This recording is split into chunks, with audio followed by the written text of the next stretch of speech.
Nu är jag live igen.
Yeah, I'm gonna do some more training.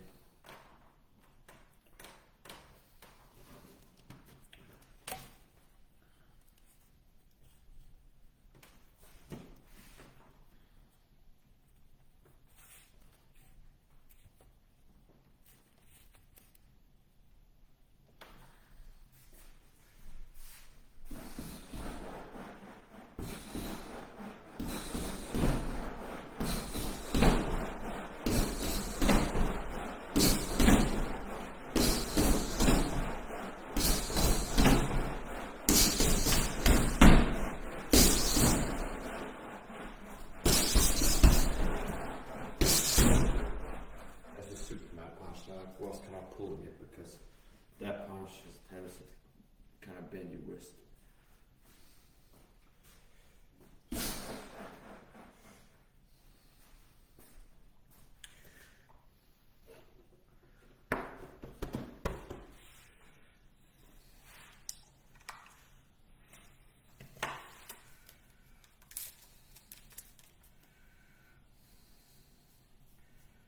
I'll put some tape.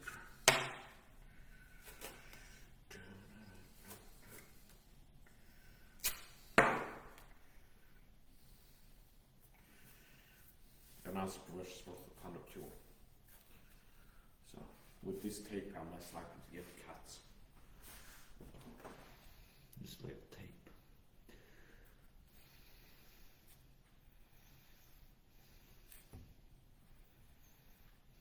Do some light bare knuckle. Then palm strikes again.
Step in, level change, overhead line.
If I carry this on longer, I work off natural light.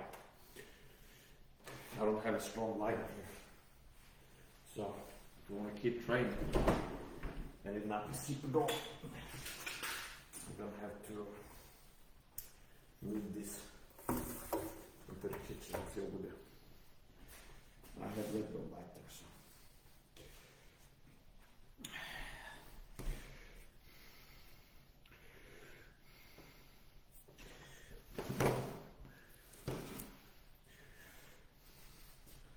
This is, I'll train 3 different things, at least a little bit. Palm strikes, which is street fighting, self-defense, martial arts mostly.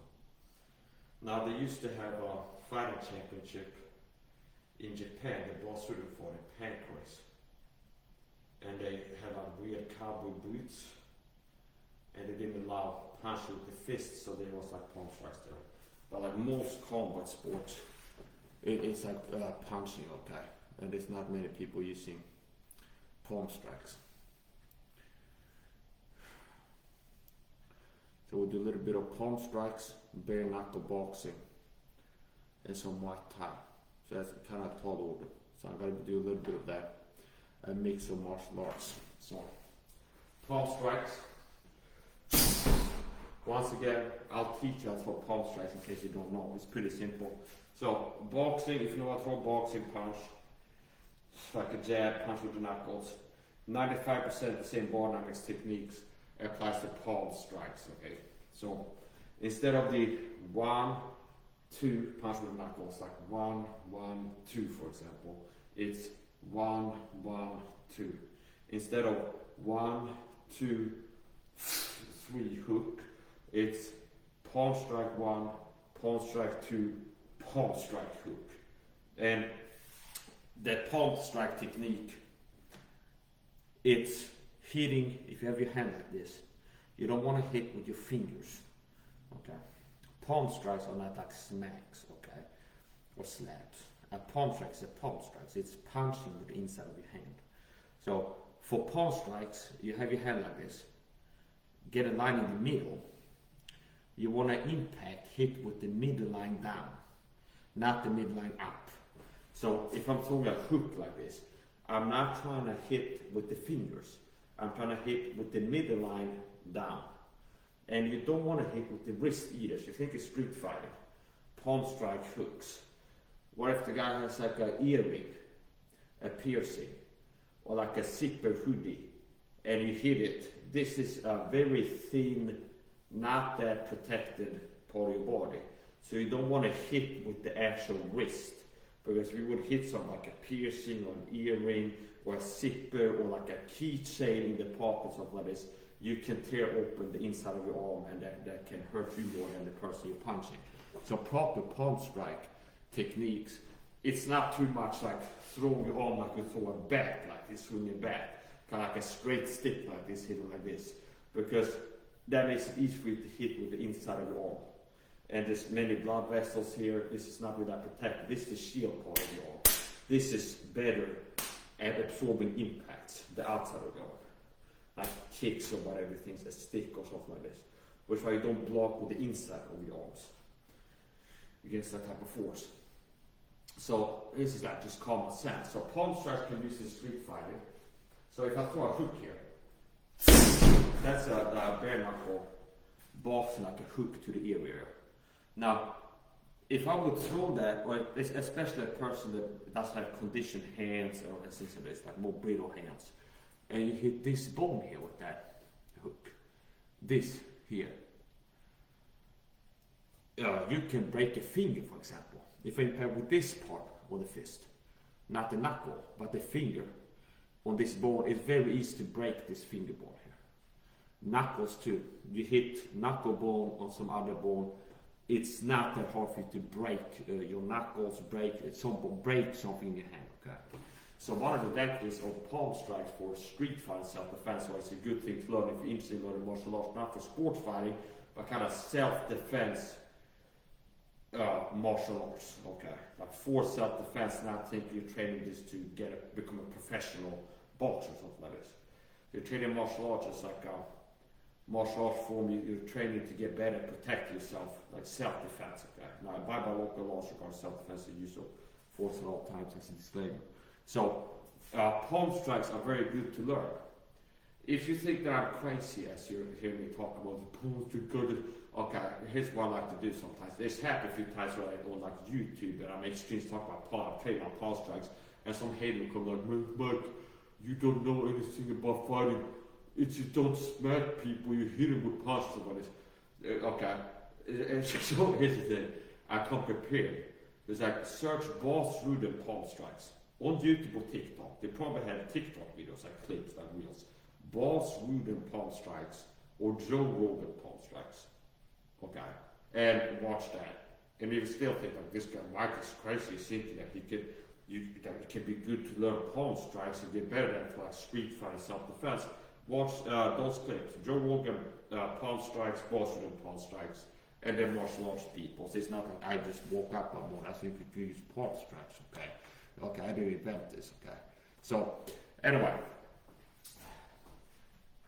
the human cradle is hard, and there's things that you can do defending against bare knuckle punches that make the person break the head. Now that's more advanced. So if I'm standing in front of you like this, and if I go like this, I'm fast enough, see, I can see it coming. You throw this, like, okay, I'm here, and I throw this kind of jab, throw my fist at your face. If you do that to me, like you stand in front of me, you go, assume like a boxing guard, and then you start throwing a straight punch to here or here, and I go here, for example, something that simple, see, here, you're trying to hit here, the chin, or the mouth, like here. If I go here, do a level change, and I turn my head, so your knuckles hit this part of my cranium, that will hurt your hand, possibly, hitting me more than I'm hurt by the punch hitting me.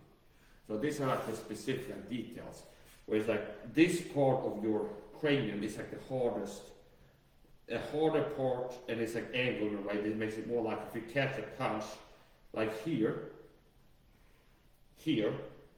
rather than here, or here, that's better for you.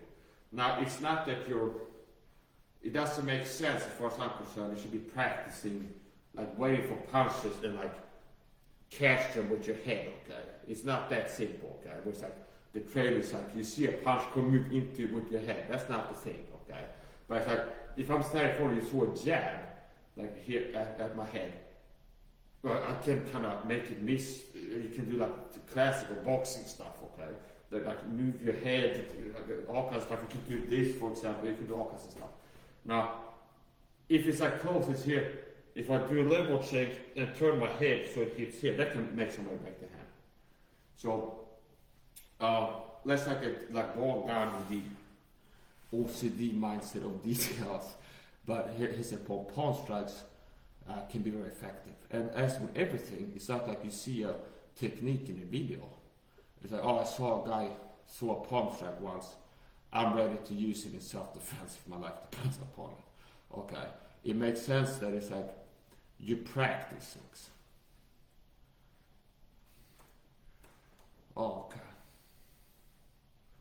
So, I'm getting comments on my Facebook live stream. Your sound is low for me. Okay, so I'm live on Facebook, so there's somebody in the chat that the sound is low for me. So anyway, palm strikes. Especially good for women and anybody with like brittle hands. I've been doing superhuman training where I'm punching bulletproof steel plate. I got a plate here, like a bulletproof steel plate. I have videos of these steel plates and hitting like this. No wraps, no glass, maybe some tape on knuckles. Ding, ding, ding, ding, and throwing hard punches and I'm not breaking anything. Now if I do that a lot, it used to be like some soreness in the wrist and some calluses and this. But if I can throw to a bulletproof steel plate and punch that hard, it's not irrational to assume that I can throw the same punch, same force, same technique to a human claim that is made from bone and not bulletproof hardened steel. So if I can throw that punch on steel and not break something, it makes sense I can throw the same punch on bone and not break something. Now that's not what you should be doing, okay? This is kind of like extreme stuff. I've seen like some karate people that break bricks with their fists or something. It's things that you shouldn't be doing, okay? It's easy to get hurt. But anyway, here's the point.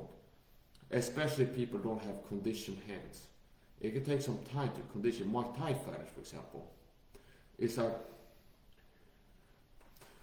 if you kick your shin bone into a person's shin bone that has conditioned shins because they train Muay Thai or something like this, it'll be conditioned shins. It's like it's gonna hurt you more kicking into their shin bone than you're hurting their leg by kicking with your bone on their bone. Okay, so it's kind of similar to that. You can condition bones. There's certain parts of the body you can't really condition, like the skin. The skin gets more weak with like micro trauma. Okay, so if you how Muay Thai fighters condition shins to kick banana trees. That's part of training. They kick banana trees over and over and over again. And it's like micro breaks, like small little fractures, like micro fractures, like small little breakage in the bone, and it goes back stronger. It's like condition the shins. So you can harden your shin bones. Where like somebody kicks and they lift the leg and let it kick into the shin bone and don't break the leg. But somebody that has like weak shins, they haven't conditioned shins, and then like a sensei kicks into the shin bone, it might snap the bone. Okay, so. You can condition your bones, you can't really condition your shins. You can't really condition your skin, rather. So actually, like if I throw punches and I get a cut on my finger, I start bleeding from bare knuckle punches, it doesn't make the skin stronger, it makes it weaker. Because there is scar tissue, and scar tissue is more easily broken open again. So this is why some, if you watch like the UFC or something, it's the Diaz brothers, when they used to be fighting a lot. They'd be like bleeding a lot every fight pretty much. They'd be always like bleeding in like round 2. Because they have so much scar tissue, they get hit again, and the scar tissue from being punched before tearing open the skin, it's weaker than normal skin, so it's like they take some force here and it opens up again. Okay? So skin can't really be conditioned in the same way that bones can be conditioned. You can condition your bones, like the knuckle bones, so you can hit things and it doesn't like hurt you as much. But yeah, basically, no matter how conditioned your bones are, if you can throw too hard punch for your own good, meaning if Mike Tyson get in a street fight in his prime and he does have wraps and gloves, and he can punch so goddamn hard, his muscle memory is so hard. Shots as it is. He throws too hard for his good, he connects to a bony part of the body, he might break his wrist because his muscle memories, he can throw this hard to this part of the body in training with wraps and gloves, stuff like this. But if he punches without wraps and gloves, the same force is punching so hard that he ends up breaking something. Okay. So we're getting into kind of specifics now. But I don't want to overcomplicate this too much, but if you're interested in watch this video and you're interested in something you can start practicing at home that can make you better at self-defense, okay, like self-defense centered martial arts. 2 things are good to learn: palm strikes and elbow strikes. Okay, elbows are very hard, meaning you can hit to the crane, you can throw pretty much any part of the body, hips, head, shoulders, like you're using elbow strikes. without breaking your elbow. Okay. Once again, you have skin there that can open up, but the elbow bone is super hard. So hitting some bone with this bone, I'm unlikely to break this bone. I'm more likely to break the bone I'm hitting, okay, with the elbow. So elbow strikes, another thing, you can deliver energy, hurt your opponent without breaking something as you're connecting, okay? So palm strikes and elbow strikes make sense to practice. Look, I want to start practicing techniques at home with shadow boxing, maybe later go to impact training, that I could use in self-defense, okay? Palm strikes and elbow strikes make sense to learn. And throwing bare knuckle punches is very easy to break your hands. Like throwing your bones at a human cranium, throwing your knuckles at a human cranium, especially to like swing wild and you're angry, don't have good techniques and such. It's very easy to break your knuckles, break bones, and the braces and such. So things are good to learn for self-defense martial arts. Palm strikes and elbow strikes. Okay. So I'm going to do palm strikes again. So first I'll show you a boxing combo. Here, from here. This is close range. Sometimes I practice out of punching range, close the distance and then launch the attack. Now we'll keep it kind of static here. So we will pick this distance here. Okay. Here. Here. Okay, that's a punch. One. Okay, I'm throwing one. And I'm impact with the knuckles. Okay, to jaw master.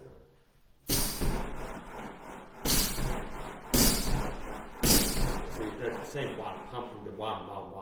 Kind of might want to throw the jab. From this scenario, this distance, this stance here, okay. This is a way that I can deliver like energy to the face, okay. Here, okay. One. Here's the two. And here, this actually be good if it connects a little bit more to the right, because this punch not being straight can actually help. Like if it hits here, then here it can turn here. But I was trying to make it more straight and kind of fail at that. So we'll start here. One. Here we go. Okay, two. So yeah, 1, 2. Boxing, classical standard boxing type stuff. So it's a 1-2 combo. 1, 2. And there's so many varieties of this, but it's like basic. A 1, 2, knuckles left, knuckles right. And what I'm doing here, I'll start like this. 1, and then my shield is covered when I throw the one see from the side, which is like the power side from the hook or something like this. Like 1 here, it's a little bit exaggerated for demonstration purposes. As I throw the 2, this hand goes here. See? So this is covering my face. So it's 1, 2 kind of, see? And this is here. It can be higher too with protecting the temple. One place you don't want to be elbow striked or punched with a knuckle is the temple. Okay. So once again, it's different. If I'm wearing like 10-ounce boxing gloves, I got like padded shields. If I have my hands here, I got like padding covering both sides of my head. With fists, it's not that much coverage. It doesn't cover that much. If I have it here, if I had a boxing glove, it'd be a bigger part covered by the glove, like a shield. So everything changes, or like a lot of things changes if you're not practicing for sports fighting, but it's like self-defense martial arts techniques. So 1,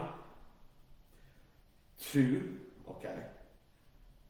And then the 3 can be an uppercut, the 3 can be a hook like that, it can be a hook like this, it can be 2 punch here, like this, it can be all kinds of stuff. But like for simplicity, 1, 2, 3 and a hook. Now adapting this to palm strike, we'll start with normal. Okay, 1, 2, 3. This 1, 2, 3. 1, 2, 3. I want to play clean. I kind of like a little bit distracted by the camera, so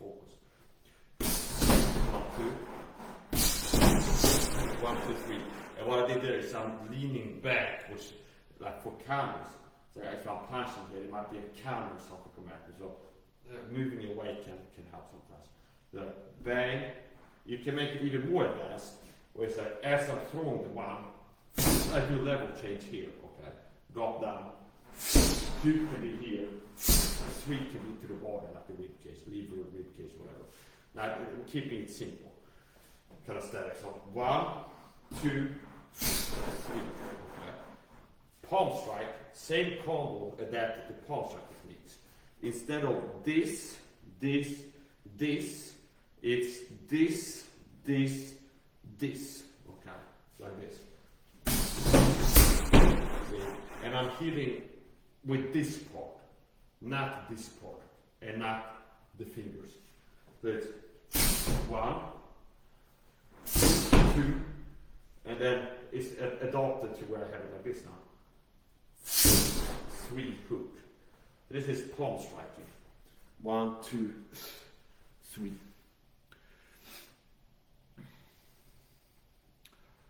Let's go the right side. Switch my stance to southpaw. Jab at the right. 1. Power becomes the left one now. And then the 3 hook there from the side. So this is the same combo mirror, so you can see on the right side. So I'm jabbing with the right one. 1, 2, and what I did here, this is a little bit more advanced, where I'm explosive. Almost like a switch, where I do this with my feet. Where I'm turning my hips, see here, and do like a jump step. And then add some more power to it, okay? Now let me get a little bit away. Keep it steady. 1, 2, 3. That's the hook. It's like a traditional combo. 1, 2, followed by a hook. And there's so many ways you can do it. 1, 2, and then the hook can be like this, or it can also be like this. So in a palm strike, using palm strikes, it's the same combo, same stance, everything. 1 palm strike, 2 palm strike, 3 hook palm strike. See? And I'm hitting with this part. It's pretty simple. If you know how to throw boxing punches, you can just switch it to palm strikes. It's like 95, 99% same technique. Mostly what changes is wrist down. So instead of hitting like this with my fists, I'm bending the hand back and hitting like this. Okay, so it's 95% the same technique or so. So more advanced combo I figured out. Straight works. 1, 2. Okay, this goes here. 3 hook, left hook. This is palm strikes now. And it's straight palm strike, straight right palm strike, left hook palm strike. Okay. Now, what I forgot in training that I feel can make the palm strike hit even harder, do more damage is this. Rather than straight, 1, 2, 3, it's straight and then turning the punch like with a punch. Same fundamentals. There's no rotation punches. Bang, bang, throw without turning the hand. This is a rotation punch around torquing. I'm turning as I'm punching. Same thing can work for palm strikes. Like the sequence is straight palm strikes, okay? Like straight, bang, bang. Straight, like here, straight, here. Now change it a little bit. It can be straight, and then turning like you would a punch. So it's like same basics as boxing. So instead of this straight here, it's turning. So here, straight palm strike, 1, okay, 2, and I'm turning like this. Here, turning. You can also do uppercut palm strikes. If you can connect under the chin like this, it's like a uppercut. It's like 90% the same thing as boxing. all is adapted for like street fighting palm strikes. Okay, it's the same fundamentals: hitting, nothing, hit guards, stances, moving in and out, force generation, bar dynamics. Like 99% same technique, and mostly it's wrist down technique is different. So instead of some hooks like this, for example, it will be here. Now this is unlikely to target someone with the palm strikes like this. It's starting a little bit dark here. You can still see it now. So.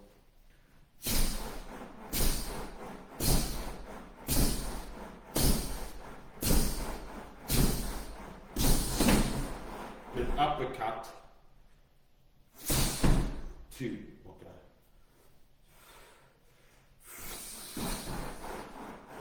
With good bar dynamics, I can generate impact force without really using a lot of muscle, okay.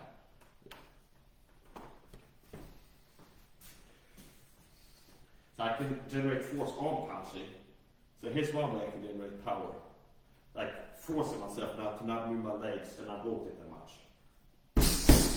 And that's mostly just standing planted and then swinging my arms and I'm doing some force. Now, if I add turn and do that, it makes it that much more powerful. And that's at least as hard as this one, and I'm using more like energy to throw that punch. This is mostly just like flow with like turning my body, and I'm not using that much energy. Now, with bare knuckle fighting, it's more of an issue being careful not to punch too hard. See, that's really the skill, like learning to not punch too hard. With boxing, you got wrists and rackets, it's like, yeah, you can train them in the sport fighting scenario.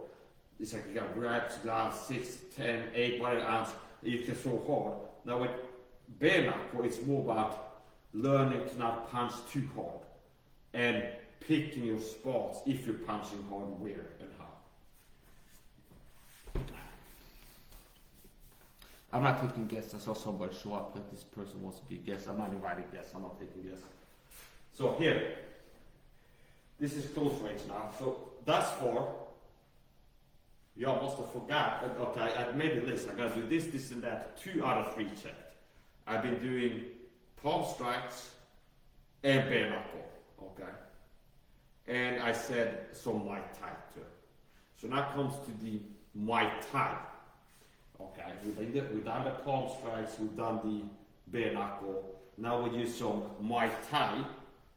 And when I say Muay Thai, it's not necessarily going to be knees and kicks and trips and all this stuff, but basically elbow strikes. Okay, so.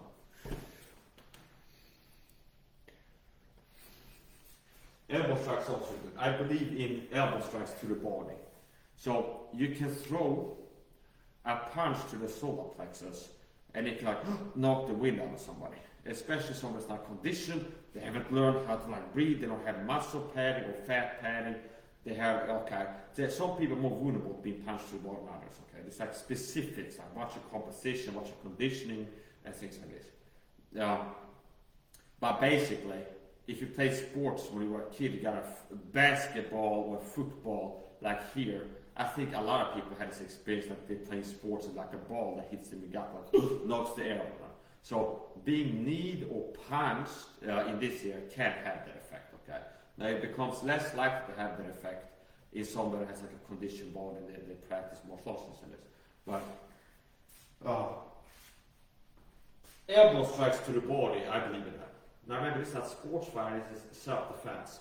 So at close range here, obviously, from here I can throw punches to the body. Like from this end up here, I can throw here, okay.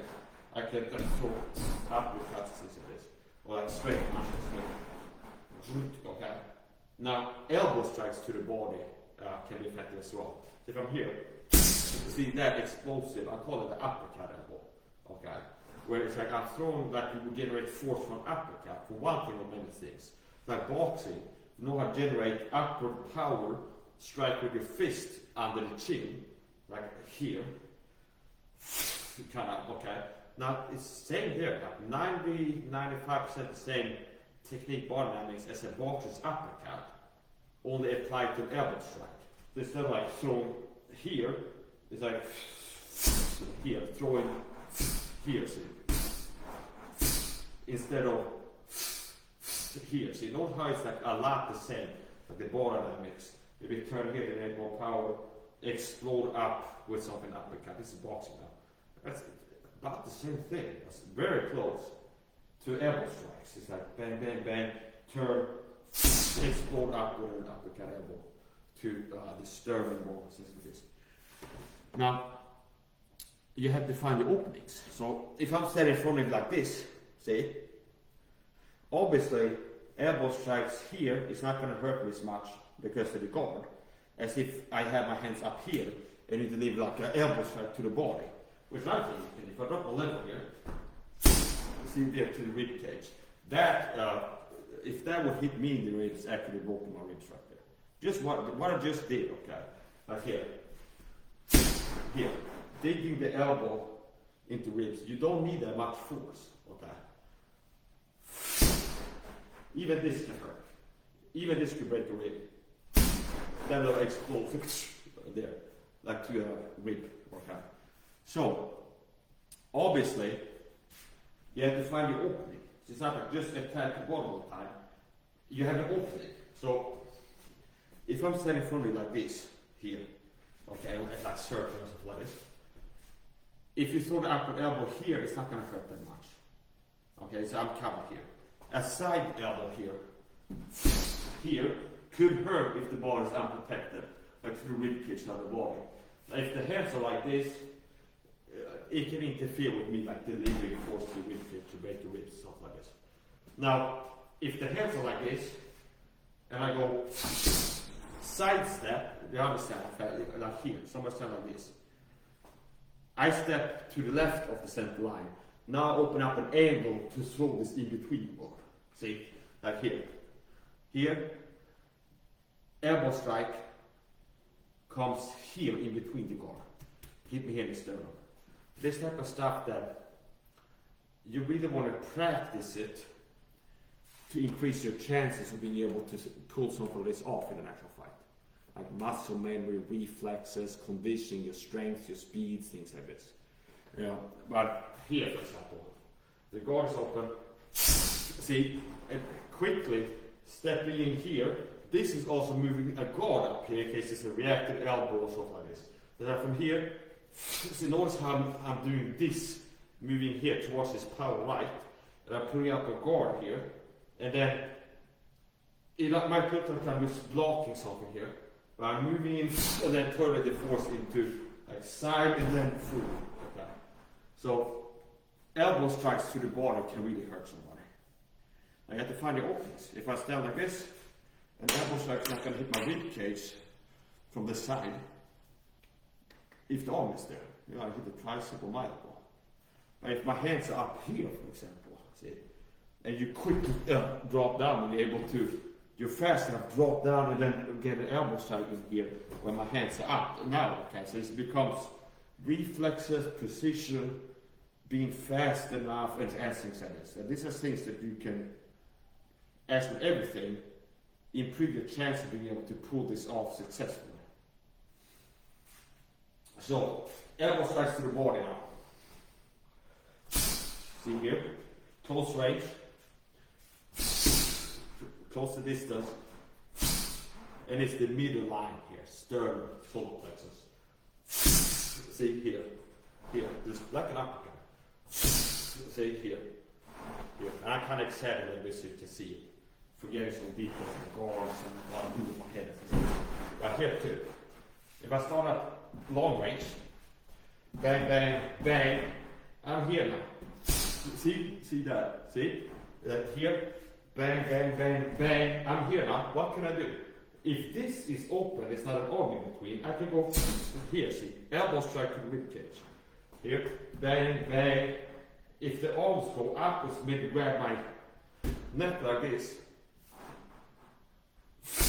Here, this arm throws off to the body, underarms, is also protecting its upper knees, okay?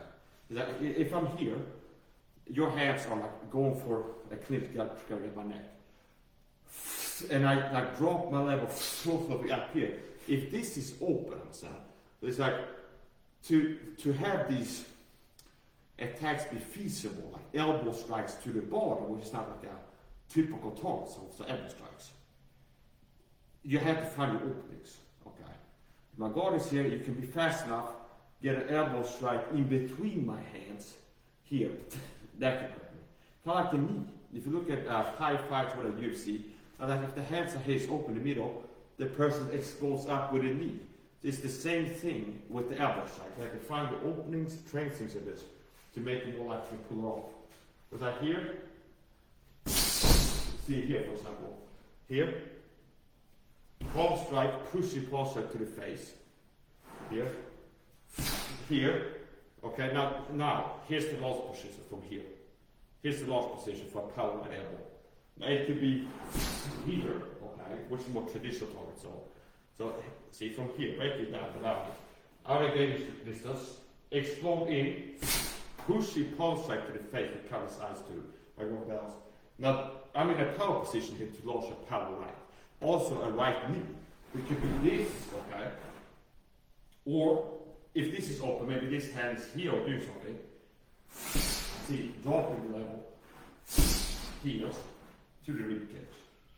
And my elbow, any bones here, it's not that likely to break the elbow hitting the hip bone or the rib cage or something like this. More likely what you're hitting with the elbow bone is going to be broken if you connect with a bone. So with punches, if I hit in the hip bone, that's another good way to break your hand. If you throw body punches and the distance changes, now those how bare knuckle fighting is more risky. Like in boxing, you have reps, guys, bang, bang, bang, bang, away like this. Maybe you're not hitting the hip bone, you have all the padding stuff, you get away with it, don't break your hand. But if that punch landed on the hip bone would have been bare knuckle, it's like the same punch would have broken the punches. So, here. From here, show some elbow strikes to the body. That's more pushy, where I'm pushing off, okay? So you can make it snap and explosive. You can use it to get people off balance. For example, here. See that, for example. It's just not trying to knock the person out with the elbow necessarily, but I'm putting something in the head and pushing up the body. And there's different things you can do, okay?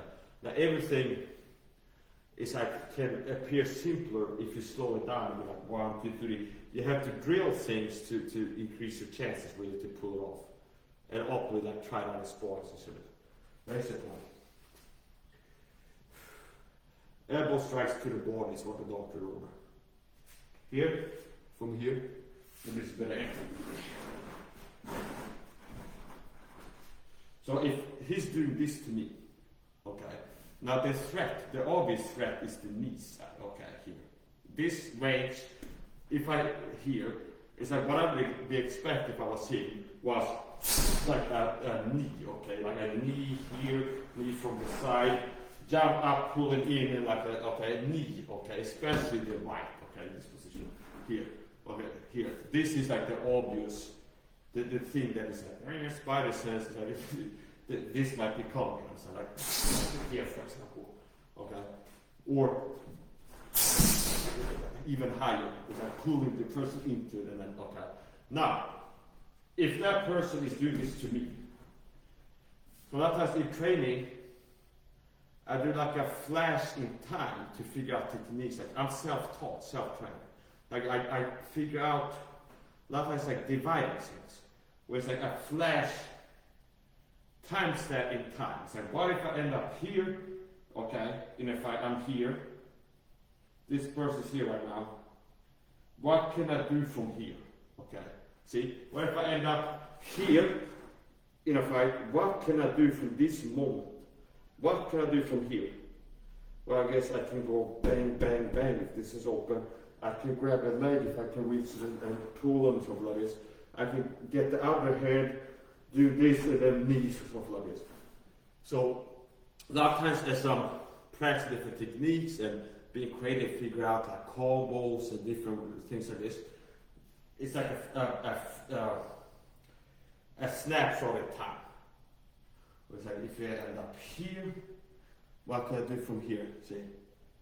Well, obviously I can throw this, okay? What about from here? I can throw overhand. What I can do from here? Get this, like this, for example. There's like a snapshot of time. What if I look over here? What can I do here? Well, let's go in with an elbow strike. This is charged like something powerful, which could be this if the ball is open, or it could be this, for example. So this is how I like to practice. Like I said, divide it up. Start with the stairs, what I can do from here, then this. And one hand up over here, okay, from here I can do this, this. And then after you drill like sequences, like one, you do this one, and then it's like what about from over here to do this, then it becomes sequencing it together in training. Then one, move here, then this. So, elbow strikes to the body. Gotta do more of that. Here, notice how you can use the palm strikes. In Muay Thai, I've seen this in Muay Thai fights, where it's like, as a setup for landing, a lot of times they will put their hand, either like in front of the face to obscure the vision. The punch you don't see coming will like to land and hurt you a lot, okay? The attacks. So it's like same with boxing. It's like, with a boxer, if they throw that big glove at your face, just pump it in your face, it makes it harder to see things. If I got this in your face, it's a big boxing glove, that might make you unable to see there's a powerful uppercut coming, something like this. This like strategy, it's the same thing that boxers use this. It's like they're doing things to like throw something at your head as a setup. They're not trying to knock you out with this little pivot jab. Like ding, ding, ding. It's like this is working to set up something powerful, like a knockout or something like this.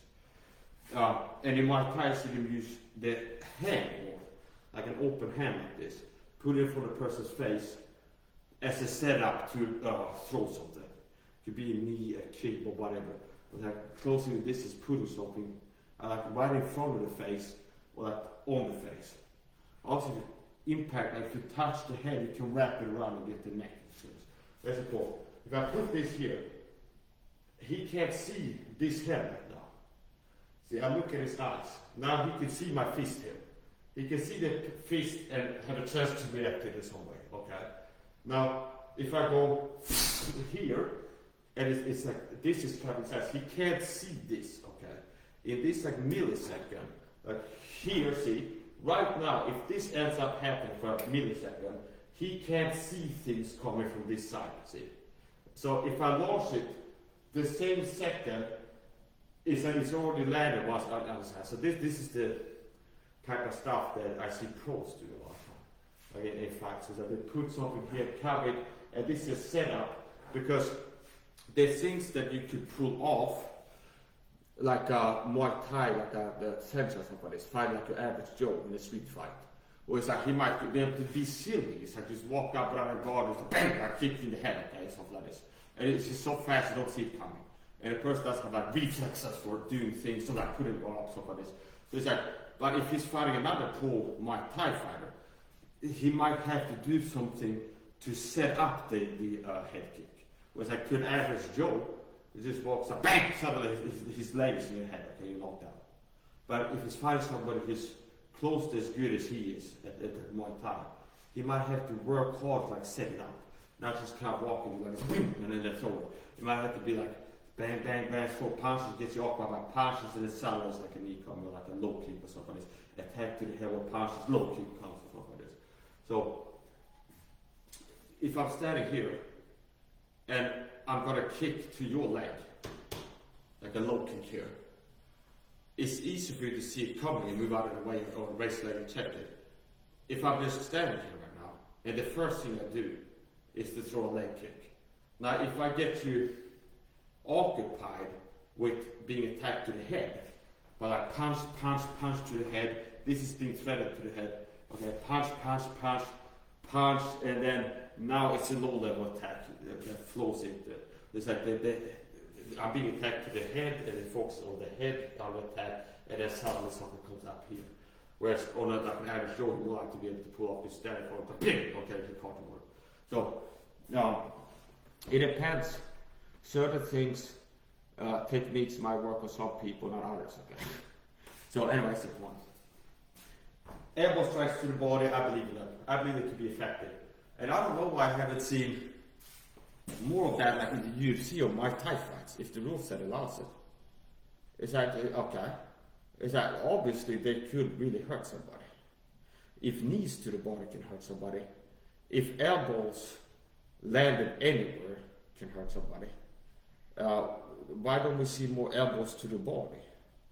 So I believe if somebody got good at that, like elbow strikes to the body, they can have like a unique style that's unorthodox. It's like, I'm saying, it's like the things that are not typically done. Which like people typically don't throw elbow strikes to the body. It's like the elbow strikes are to the head, knees are to the body for this. So, another thing that I thought about, this is kind of like one more the quarterback and think about sports. Here's something I see a bare knuckle fighter championship. Here's something I think they could do. Okay, here, a guard for bare knuckle fighting. It's this. There's something called a Philly shell, okay, in boxing. Now, here's something I thought about, like a bare knuckle guard, like BKFC. If you have your chin tucked like this, okay, if somebody throws to your head, this, I believe this, if you got good at this, you train this. Now, it's also if somebody saw like Christ, that might get him knocked out, okay? It's like, I regret that trying. Like if somebody puts like a BKFC up-and-comer, you see this video, it's like, I feel maybe I'll try it, okay? And then gets knocked out. I'm not at fault. It's like I'm saying there is a certain person that if they could pull it off, okay? In my case of training. But basically, it's called Philly shell. BKFC. This guard, I believe this could be used to break people's hands as a punch. So it makes it more dangerous. If I have this hand here, see here. So that obviously I can tuck the chin, I can move down, I can move away, as I said, I can put hands in front of you. But if I want to really hurt you, like if I want to break your fist, which is not illegal in the sport, meaning if you punch at my head, I'm fighting Mike Perry or something like he had to come down to my way as a give me a lot of money for even think about it. I said, well, okay, it was like an XLTRT protocol, so he had to pay for that. I said, well, and a lot of protein. So here's the thing. If you in the BKFC started distance, there's no, you don't have to worry about kicks and instances like this. There's basically a lot of it is like not being caught certain places and especially like protect the head. So if you use this as a guard, just have your head here. And then do this, reactively. There's a punch coming at my head. I'm cutting my solar plexus. This can obviously be changed in different ways. There can be all kinds of stuff in here. It's not like the only thing you can do, like telegraphing. Oh, he's got this thing, that means all he's going to do this. No, from here, I can throw a surprise back fist too. Just connect with something you have. Like from here, see? This hit with the knuckles like it. That's also like to break your hands, by the way, the back fist. You see certain sports like the UFC where you do like spinning back fists and things like this. Hitting with, like the general this area. Now you have these little bones here. So in bare knuckle, if you throw the same attack and hit here, for example, you break something here on your wrist. You don't have that pad in there in your rackets and so this. So once again, there's certain techniques that are kind of rule set specific. Like unlike the sort of powerful spinning back fists, like just haphazardly at the cranium, like no look spinning back fist at the person's head, if you don't have padding. Especially if you hit the elbow or something like this, even with the padding. But if you don't have anything here, it's just bone, and it's like spinning back fist. This is easier to break than this side of the hand. This is easier to break. If you hit a back fist and hit here, for example. So, I believe this could be used if somebody got good at it in BKFC. But you have to be fast, you have to train it. It's like a feeler shell, it's like this, not a common boxers do. Some boxers are really good, they use like a feeler shell. Now this is like a bare knuckle feeler shell. Here, have the hand here, maybe like this. Here, you obviously can do this if you need to. Here, it's a punch coming. See here, here. If there's a punch coming here, and I do this. See? At this moment, if it's a straight punch, punching into this can break the person's hand. Okay? It really hurt the hand. Just one here, the punch into this, it can really hurt. Now, even if it's not a straight punch, against hooks, this is knuckle on my arm, okay? This is not as vulnerable. My forearm, elbow, this from the side here is not that sensitive. This from this side is not that sensitive. Now this, if I did the same thing, that wouldn't be good to do to myself. But here to the elbow, it's like here. Now that here, that's a different thing, okay? So from here, see here, I believe you could do this. I catch punches with your elbows. Here. See here, for example, that. If it's like an overhand, for example, here, or generally something here, hook or straight. See here, see? Now, obviously, as I for this up, I'm opening this up, okay? But as I from here, first which was to throw something straight, okay? You go like this. That, if they punch into the elbow, that can break somebody's hand. So I believe that this is something that could be used in bare knuckle, like as the thing you do in a fight, BKFC, like here, see? And let's say there's a hook coming, maybe a straight punch here, like a 1-2, for example. And if I see something come at my head, I go here, see? And it's let's say that what they threw as a reaction that was 1-2, for example. Now if I do this here, if it's a 1 hitting into the elbow, that hurts the hand. If it hits like a hook from the side, it doesn't hurt me as much being hit here as here, obviously. So this is one of the things that I thought about getting creative. It's the same type of stuff. I'm into sports, and it's like I start practicing elbow strikes after this. I believe that you can use elbow strikes to the body more in Muay Thai, but somebody has to be good at it, and also it's harder to be able to do that. In a street fight, you're more likely to be able to put it off against somebody in self-defense versus a professional athlete that's really good at catches, coming in, and all this stuff. Okay, so here, if a person put the head on my shoulder like this, or both hands on my shoulder, so think he's got hands on my shoulder here. It's like head like this, and I'm here. See that, for example, like in between his arms. So we get your arms here, for example, here. Obviously, you can do that too. Or here, shoulders are here. I can do this level change here, under the arms. If you're fast enough, you drop your weight here, for example, see? There. Now, with the hand like I have, if you control like that knee, reactive knee as you do this. Nice and long. So, set this here. That can hurt someone. Hit here or here or here. So it will be about finding the openings and also being fast. So it's like this guy's going for my neck like this, which means his arms are up here.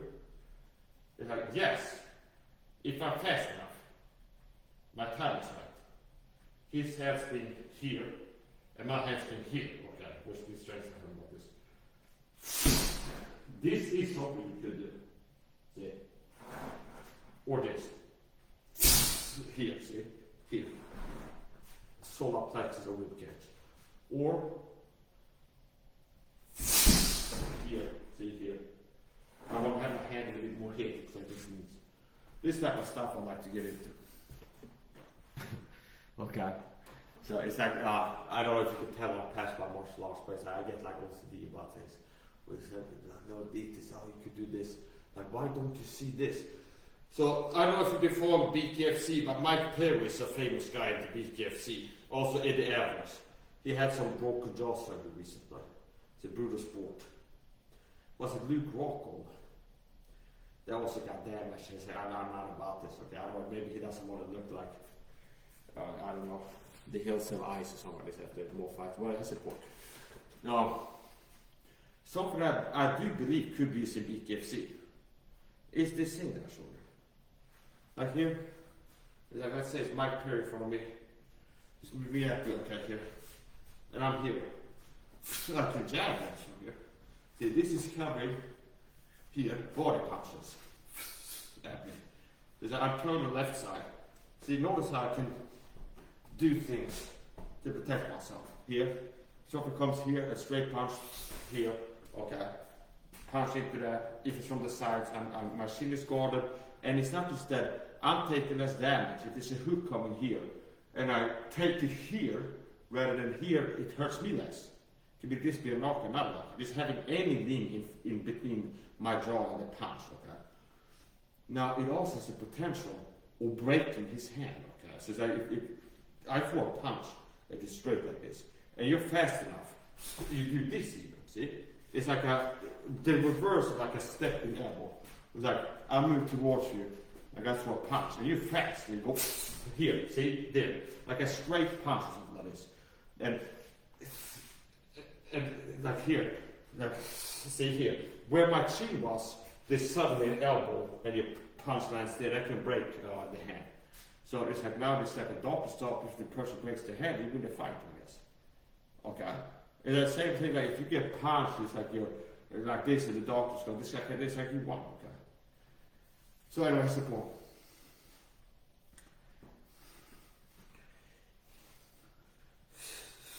And like I said, don't try anything you've seen me do or talk about in this session at home, and abide by local laws regarding self-defense at all times, okay?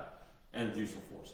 So, we've done everything as promised at the beginning session. I'm going to do this: palm strikes, bare knuckle boxing training, and Muay Thai. And this is like anything I do now is a bonus ones. So, more elbow strikes. So here, now you're likely, unlikely to just end up here, but it's like training from this range, okay? I'm like training away from here, cut it up for training. Like I end up here. What can happen to me here, and what can happen from here? If I end up here, this person's here, what might they do? Elbow strikes, maybe. Here. Bang, bang. Something coming up. Knee here, under the ball. Something in the middle, maybe an uppercut. You turn it around. It's like simply, if this person stands like this in front of me, and I'm here right now, what could I do? Well, I guess you could do this, or you can do this, or something like this. So, elbow strikes, palm strikes, good to learn for real life fighting, not sport fighting. I like to train with reps and rounds sometimes, but it doesn't really apply to that martial arts for self-defense. Because I like to walk around, whenever you end up needing to use self-defense skills, to be at that moment where sports cap, a mouth guard, wraps, and like gloves, okay? It's like, oh, I'm attacked, okay, I'm ready to go, okay? It'd be like as this, okay, like everyday life. So, it's good to learn how to punch bare knuckle. That's also a skill. You take the boxer, you're like getting drunk or something like this, like challenging, you could never throw bare knuckle, okay? He might end up breaking something because no, I know I can hit hard and I got good technique. And he hits something like that with wraps and gloves, he breaks something as he's hitting as hard as he's been doing with the wraps and gloves. Which I didn't insult the box. I'm saying they punched you before. You can't fight bare knuckle as if you're not fighting bare knuckle. You can't fight bare knuckle boxing as if you got wraps and gloves when you don't have wraps and gloves. That'd be stupid. Okay. So here's the guard to use. What happened here?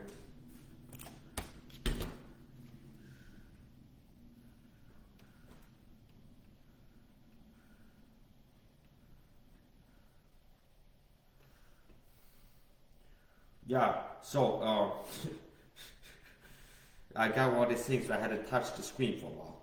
And then TikTok was like, you gotta do a little puzzle to show you still like at your phone or something like this. So, okay, we're back.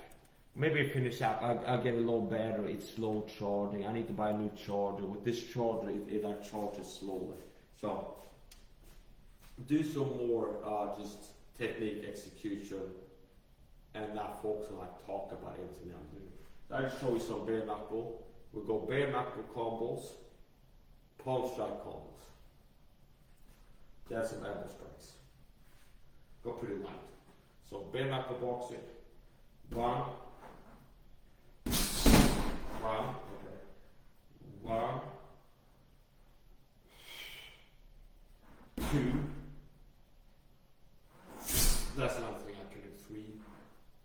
Now, like I said, with bare knuckle boxing, with normal boxing, if I be like at a boxing gym with wraps and gloves, hitting a heavy bag, I would like to end up like training while like I'm hitting like impressively hard. I can hit hard, be like, yeah, I'm focused on making my punches as hard as possible, okay? You see, with my body, I just bow down, explode up like this. It's like short up things and use a lot of rotation. Where in bare knuckle, it's like how to break your wrist and knuckles, okay? It's like the technique makes you generate a lot of power, but all that power is gonna break your hand. So it's like bare knuckle is more about not punching too hard. So people like Mike Perry or Eddie Evans, who fought at UFC before, they don't have a problem with like somebody needs to teach this guy how to throw hard punches, stuff like this, okay? So I would imagine it's more about like learning to punch less hard, okay? Like building muscle memory for not throwing as hard as when they were fighting the UFC and like throwing wild combos, kind of reckless disregard. And if in the UFC you go like bang like this and hit the hip bone, it's like you get away with something else. Maybe you have some pain or something like this. But if it's bare knuckle, you hit some power shot to the hip here, for example. It's like you just broke your hand and you might not be able to fight for like 24 months or stuff like this. Okay, so that's my view. Like I think that the people that transfer from regular boxing or the UFC or Bellator or something like this, glove rap sport, to bare knuckle, I think it'd be more of like learning to not punch too hard, and then what parts to hit. Okay, like different target zones, getting better at like hitting like a certain spot like here or something like this, and not like hitting here and not putting too much power. So yeah, okay, so here we go. I'm gonna be throwing bare knuckle now to this. And this is harder than a heavy bag. I've hit bags before, like normal, like the hands on the chain. This is a lot harder. Meaning like it hurts more if you punch too hard at the wrong way, so this. And there's certain spots, like here, this area is harder. It could be some kind of plastic, where it's like it's closer to the surface and less padding or something like this. There's like a tubing in it. So certain spots you can hit. So I gotta go light, focus more on speed, yeah, flurries, like brrrp, like blitz. Okay, so here. See there, ba ba ba ba ba, ba ba ba ba, bang. Okay, so here. We'll do a quick flurry here.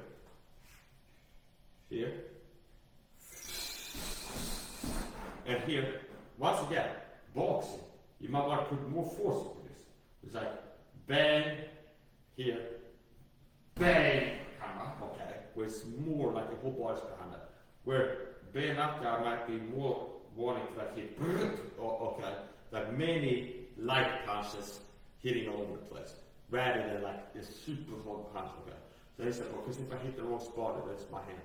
So, go light and fast, accurate. And I'll be aiming for, from the front, this area, nose to chin, like here, like an oval here, from the front, and then the jaw, okay? So it's like bing, bing, bing, bing, bing, bing, bing, okay?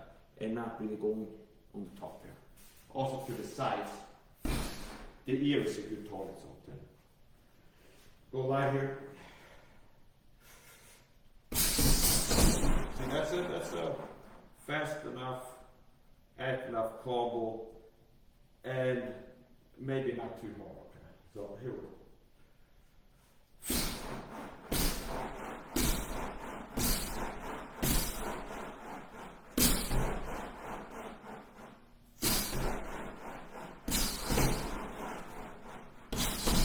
And this is more normal. How I, with gloves and wraps, there's more like serious power generation. Where it's like bang, and then look, right leg, right arm. More like this, okay. Then bare knuckle, I'm doing more like more arm punching styles. Here, bang, bang, bang, bang, rather than bang, bang.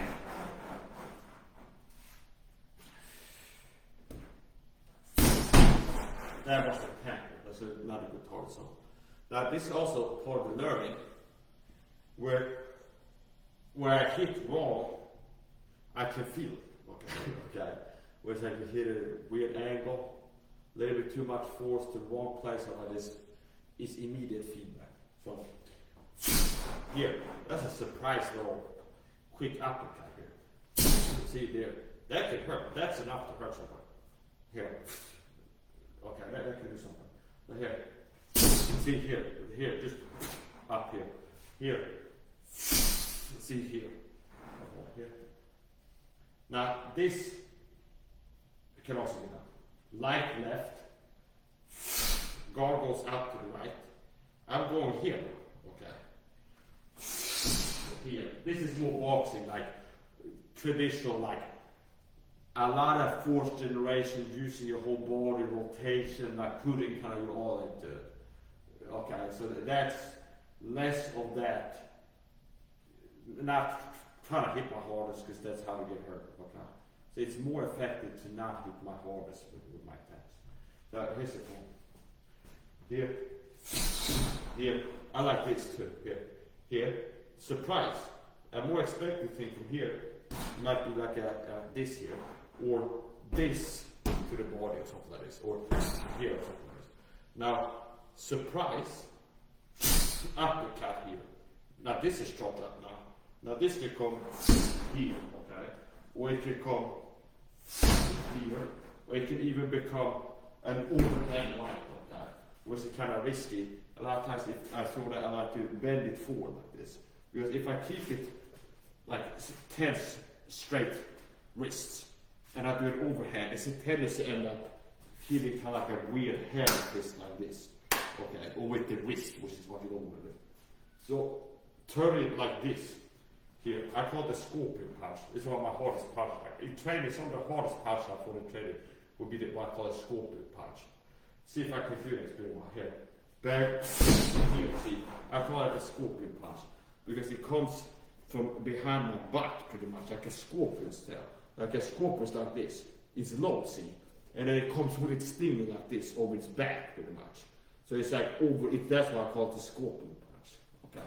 So here, bang, and same here, like boxing here.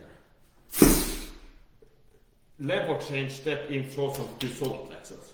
Now, the next punch might be a explode up uppercut, or an explode up turning rib punch or liver shot. You be the other side. So this is like the setup. Here. Okay. See, Roy Nelson. I don't know if you know Roy Nelson used to fight in UFC with the victory belly belts. Okay. He would be, a lot of his knockouts were caused by a wild, like a wicked overhand right. Okay. And it's like one of these guys, the exception that confirms the rule, where it's like most UFC fighters look like a fighter in a Hollywood movie or something like this, okay? Like a guy who's like in a movie being a warrior. They're like ripped with a six-pack. The Greeks used to have like six-pack armor plates to look more like a warrior. Like, okay, they have like fake abs, like okay, they're like breastplates, they have abs on it. Even for guys, it's like they don't have six-packs anymore. When you get like an armor that makes it look like. That's the point. Most, if you look at the UFC, like the cream of the crop, it's like that they look like a professional fighter, okay? It's like they get, okay? Like most of them got the look of a professional fighter. If you saw them on the beach, you know, this I like a bodybuilder, some kind of athlete, something, yeah, okay, somebody who's doing something, okay? Okay. Roy Nelson, he had like a dad bod. He looks like he's been sitting at home, drinking beer, eating potato chips, watching TV, and then they're like, hey, we need you to go fight at UFC. He's like, all right, this stuff. I just walks into the ring. So then he looks like that. Like he's been. You look at the body, while he was knocking people out, there are the part professional fighter ended it. Okay. So anyway, he's kind of like the exception confirms the rule. It's like, I wouldn't be like someone asking Mike, what do you think about a good physique for fighting? You go for the Roy Nelson physique. Like get fat, get a beer belly, don't get too ripped and lean, okay? Just soften yourself up, okay? That's what you should be aiming for to fight in the UFC. That would be bad advice if you gave that as advice. It's like somebody's like kind of lean, be like, yeah, okay, work to look more like Roy Nelson. Then typically that wouldn't work. But for him it worked. It's up to the exception that confirms the rule. Anyway, that's the point. He caused a lot of knockouts in the UFC. I've looked at like highlight videos. And it's like the same thing out there, it's like throwing a left as a setup, and then like the power overhead right comes and knocks them out. So, kind of like that. If you want to set up overhand right, it could be just one, like you break it into 1, 2. Like here, 1, okay, now this can be here. 2, okay. So here, I'm close to the distance, ducking under the reacting 1, 2, whatever. Okay, I'm thinking, okay, here. Look at here. Move in either straight down and throw the punch your solar plexus or to your head, or like leaning somehow. 1, and then it comes to overhand right, okay, with the rocket booster, okay. It's a punch that really should be thrown in slow motion with like fireballs behind it to really do justice how powerful the punch can be. So here's the one. Okay, here. Bang! Okay, here. Okay. Now, it's like the rockets are launching the sequence, somebody's turning a key, like they got the nuclear football, people are breaking little bricks, like 2 people, okay, they verify the Chaitek Mountains, like okay, they verify the launch codes, okay. And so this is what's happening in a few milliseconds. And then it goes, we're clear for takeoff. The nuke's up for right now. Okay. Okay, just one time, bang. And it's like mutually assured destruction. Because if you throw that in bare knuckle, like it's wild overhand right. Okay, and you hit, and you're more likely to hit at this part too, with just like this type of punch, the super powerful hit. It's like mutually assured destruction. It hits your cranium, it can break something, knock you out, okay, grab your brain, but it's about as likely to screw the thrower's head up, okay. So anyway, support. Here, see. And this is a little bit more tighter control. So like the gross bottom dynamics. Is that here?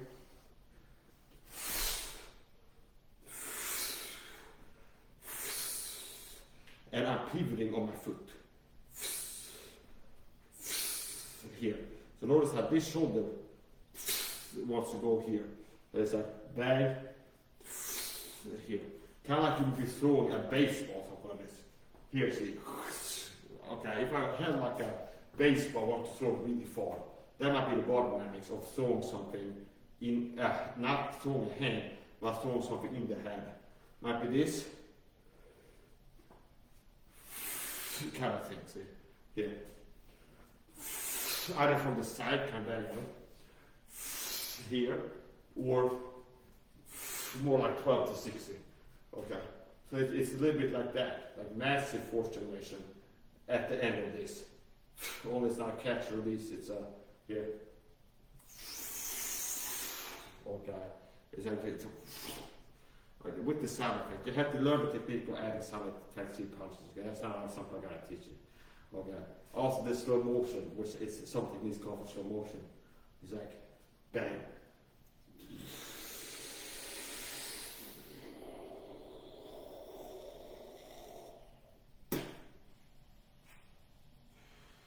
The smoke of fire. Where's the one? Baby's crying. There's the one. I get it carried away. But here's the point. We do it overhead right now for real, okay? So here. See here. Now, I'm vulnerable to him punching me here on me. What the rule says. So it's fast. Now, what this is going to do now, left hand, it's going to go here, see. It can go here, it can go here, see. here, okay, so it's here, here, see, here, here.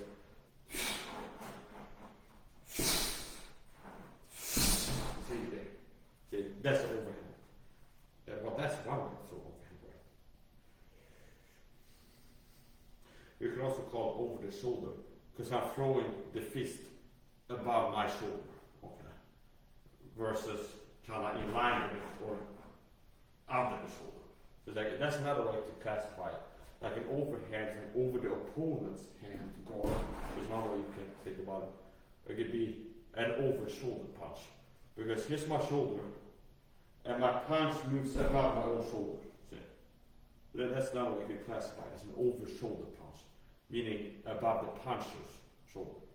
So here, here's a in-line punch, shoulder, and it's a little bit of that. Or here, in line with it or below. Here, it's also going under my shoulder, where the fist goes under the shoulder. So you can call it over shoulder punch if you want to, because the fist goes down and then up. Now this is not something that is like I would throw in a street fight. It's like one of the most likely ways, best ways to break your fist, hit it somewhere's head. Like one of the most risky punches would be this type of overhand right. Where it's like drop the level over here, for example. You're more likely to hit with the fingers to kind of something like this. Now, this might be better to do. Bang. Now when I'm here, yeah, sure, I can drop my left one and go here. Now, why not just go left, and then like this. Okay. And I really don't need this like wild power or like this acceleration, like going all the way around like here. If it's bare knuckle.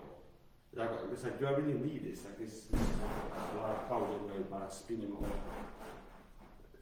This might be more than enough. You're here, bang, here, okay. That was the push. Bang, two, what's that? More explosive. That's it. And here, I like to add this for the explosive component. An explosive like snatch with my hip. Where it's like bang, where it's like, I'm similar to like start to a kick or something like this. Like, kind of like this. Yes, bang.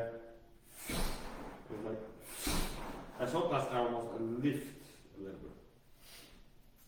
So here's the point.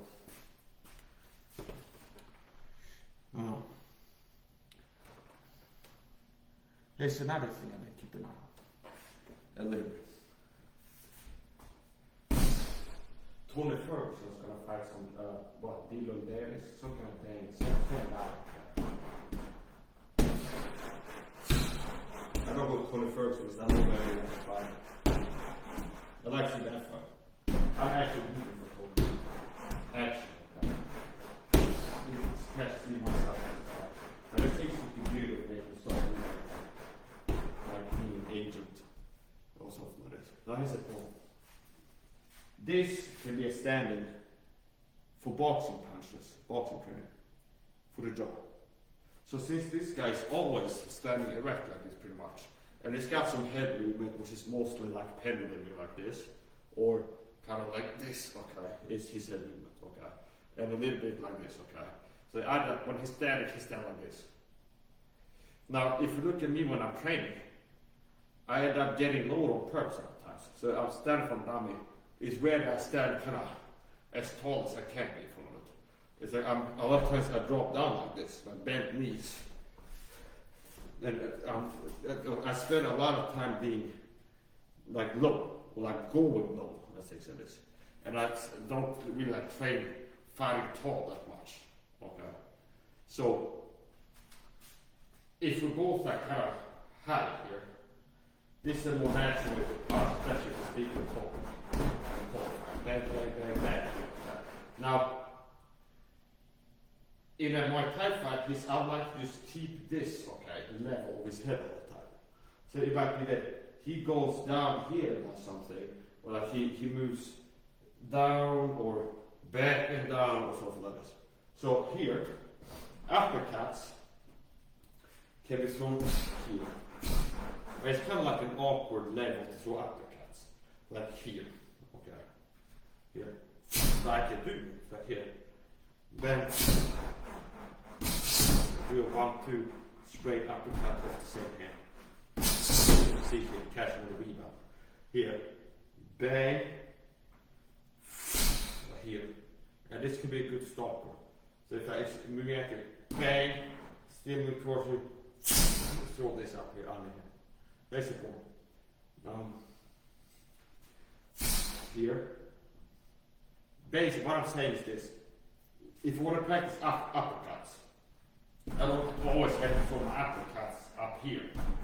It's up, kind of like here, or whatever. I can use the shoulder, because this is more likely when you look for an uppercut, is if the chin is down here. Okay, it makes it more likely an uppercut will be used. Like if I'm here and I go here, for example, it's more likely to try to get an uppercut under here. Understand? If you're here and I go kind of here, for example, down here to the side, end up kind of like this or something, you're more likely to use an uppercut in this position, like here, okay? And more likely to use straight punches if it's up high. So this can be used, the shoulder, for uppercuts, straight uppercut really. And it works better actually. It's like a more natural uppercut range, like here. So start up here, see, here. So this would be I call them head level in like boxing or something like this. But here, I go here, bang, bang, bang, bang. See, notice what I did there. Where I go here, bang, bang, bang. Where I do left, now as I'm connecting here, I'm shooting to the left, okay? And then also generates force for this explosive right. This is the power, okay?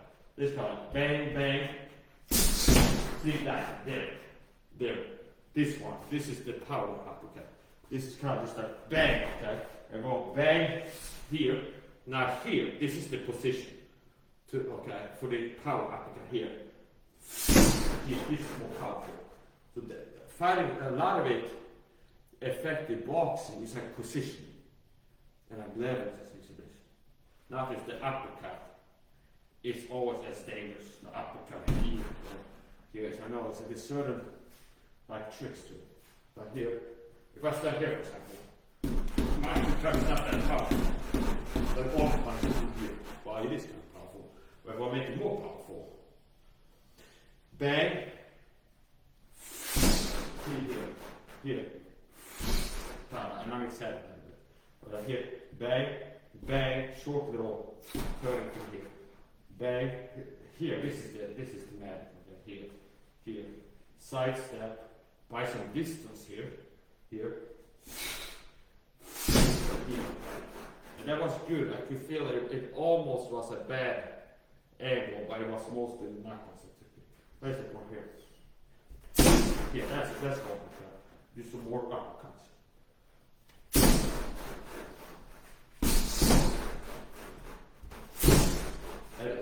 This is risky. So notice once again, rub wraps and gloves. As I start throwing hard, it gets wrong. Okay, it's like you hit it hard and you don't have wrist, so it's like it makes your things bend. They wouldn't bend with wraps and gloves, things like this. You hit like this, it's no support, so it's like it's putting force like this. If you hit powerful like this, it's like it does this to your wrist. Not like powerful here, rotation, bang. See here, as I'm impacting, the head wants to do this, okay, which put a lot of force here. So straight punches make sense.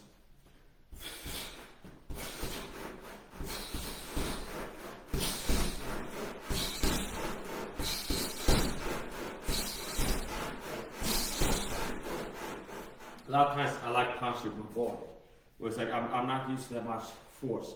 It's position, power positions, and putting my weight behind things. So it's like moving over here.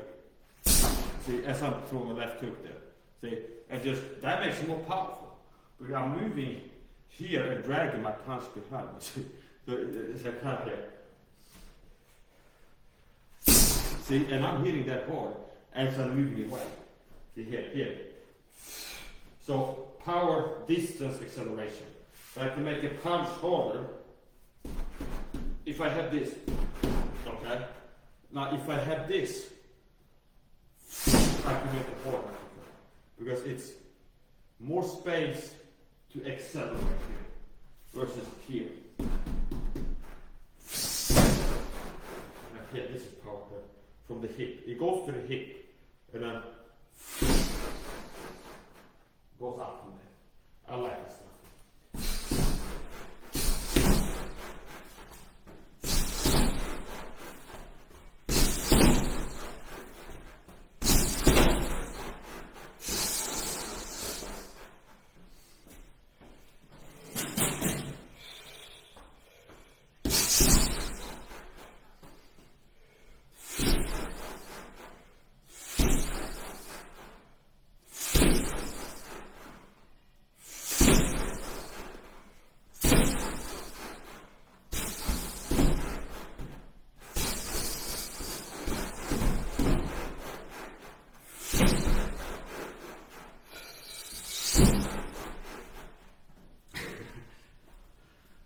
Okay, yeah.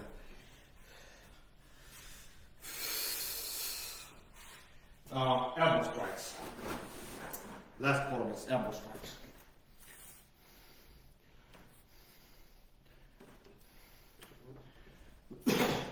It's a little bit of a hassle, streaming sport stuff with this view. I'd like it if you could do this with the phone and the stream be like this on TikTok. So I have more space to go along doing it. Okay, everything's cool. That's the point. Elbow strikes to the body. Here. Okay. If you think that wouldn't hurt. Like if I think about like this, I don't have like the frailest, weakest body out there, okay? And if I was clothed and my body stood here and I did this to my body, I believe I wouldn't like it like this. Here to the sternum plexus. Here. Especially here. And upper elbow. Kind of hitting here, under this. And upper elbow. Here. I believe that can really hurt. Okay. So here, if I'm here, clinching, whatever, my elbows are here. If your arms or knees are in the way, I mean, I can hit you with my elbows. Okay. This here. Okay, here. Okay. I got to do this. Bang. And now we can have more like wild power. We can throw like more wild stuff with less worry about breaking stuff. And when I hit hard here, with a bare knuckle punch, puts a limit on it. I throw my hardest punch, I might break something. With an elbow strike, I can deliver as much, if not more, damage here without being concerned about breaking something. So, here's the rib cage. If I want to hit some with elbows to the body, if you want to hurt somebody, the ribs will give place to this. Okay. Or from the front, like the solar plexus sternum. This is my thinking. Target zones for this like elbow, like the straight uppercut elbow, will be here, roughly. Okay. What about the sides? On the rib cage. Okay. This an elbow, it's pointy, yes. But throwing elbows like this, you're hitting with a stick and not like a ball. I'm hitting, it's a little bit of a ball, but I think it's a tendency to the body. It's like you're hitting with a stretch or something.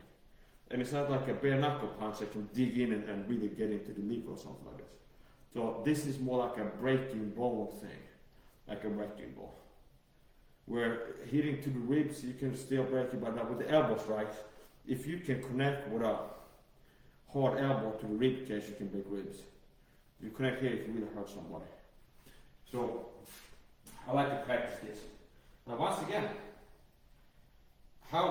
if I would be fighting censor, how likely is it that it would be easy for me if I end up having an opening for my elbows to his body, okay? Which I end up like, aha, I'm here, his body's there, this part of his body is open. I've been training for this. Bang! Okay. Like how likely is he end up in a position when he's hurting on my elbow strikes?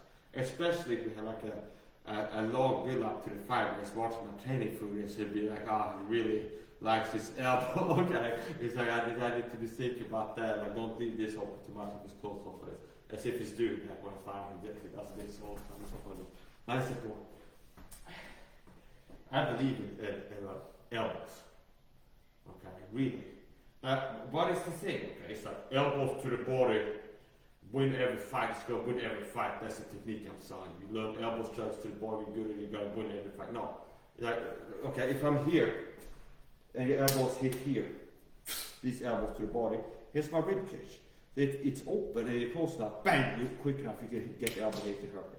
But if my hands are here, see, you can't really access my rib cage with elbow strikes if my hand is here. Same with a kick here. It's sheared here like a kick coming here. It's sheared here. It's not coming here. Okay, here. So it's the same thing. You have to find an opening. If it's open, you're close enough, you're fast enough, you're active enough, it can have effect. But it's like with any technique. It's like a jab, okay? If your grandma learns how to throw a jab, she's 76, she goes to boxing gym, and she learns how to throw a jab, okay? She's got like perfect technique, okay, stuff like this. Now it's still not going to be the same thing as Francis Ngannou hitting with a jab with worse technique. I got some little sissy TikTok line restricted. Oh, we talk about sports and fighting, okay. Oh, das is verboten, okay. Okay, a lot of people have TikToks too where they talk about like how to break people's bones with a punch and stuff. But I say I'm a second-class citizen. I'm an autistic person on TikTok, so they gotta discriminate against me. Okay, I should get like the autism union to start my own. Now here's the point, okay. So here's the thing. Bang, bang, bang, bang. Okay, here's the point. So it's like Francis Ngannou probably has a TikTok where it's got videos about like breaking people's bodies, like how I punched this guy, he went out, got knocked out, I think he got brain damage, so he can do that in his videos. But me talking about, I saw 5 words, I think this key was like, oh, it's tight hits, line restricted, for what? Okay, it's silly, okay. Anyway, I said, Paul, maybe if you're safe with a beta bitch, and you're here like, oh, I'm a good little bitch boy, I got low testosterone, and I'm a liberal, LGBTQ, I love it, okay. I'm not a Christian conservative man, okay. I'm a little Nelly. That you could be that type of TikTok, I guess, okay. Global warming, they're gonna kill us all, polar bears can't swim, gay pride. I guess if I was that, they'd be like loving it, okay. But if like you're a Christian, autistic person with special interest in sports, that's just verboten. We can't have this, okay. So I'm offended, okay. So what's the point? Okay. So anyway, so where was I with this? Elbow strikes to the body. It depends who. If your grandma's from Jack, for example, like a 6-year-old weak, frail grandma, is like the top of her arm is like as big as my wrist, okay, like her bicep is bigger. In fact, she stands from me, if I throws a straight punch to my jaw, it might not do that much, okay. Okay. Now, Francis Ngannou hitting the same technique, maybe worse technique, more sloppy form, it's still gonna hurt me more. It's like who's throwing the technique, who are you throwing back? So it's all about finding openings and hitting when you have the opportunity to hit. So if the arm is not here, if the arm is here, that keeps you from getting the rib cage from elbow strike. If the arm is not there, then I'm not get the elbow to the rib cage. If the arm is somewhere, it's possible you can get the arm out of the way and do an attack. So here's some elbow strikes to the body. Okay. Here, straight here. And you can create this straight line. And I want it to be straight here, center line. Here, see, here. Straight, like here. A straight line, here, okay. And if I end up here, it becomes like a side step to create the opening for it, and then do it there. So if the arms are here, like here it's an arm, so it can be bang bang. See, I either just move the arm to the side and then hitting, or like side stepping and then throwing it from the right position. Here. That can really mess you up. Like that here, that can really mess you up. Here. I hold my breath so you can hear the power of the impact and not have it sound over. A little bit better here.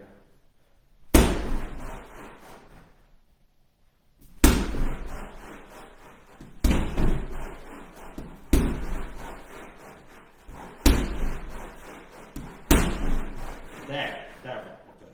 That was one of the best ones. That one, if it lands, it can really hurt someone. Here. Here. And it's like I'm trying to cut through his torso with my elbow. Okay. Mike Tyson talked about the technique of like strong punches. It's not like touching your jaw. It's not punch through your head and come out the other side. It's like a mental kind of how I think about the technique. Like I'm not like tapping, touching here.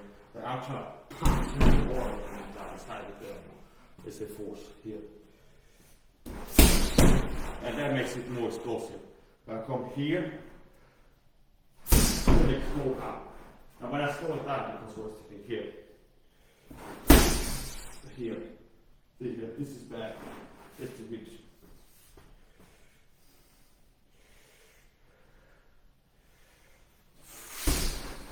And then maybe more slices still.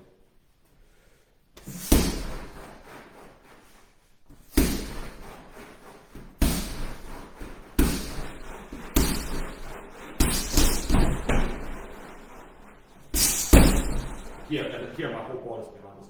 Here. Here. Now this comes here. Here. So first one, it's not a combat practice. Elbow strikes. One.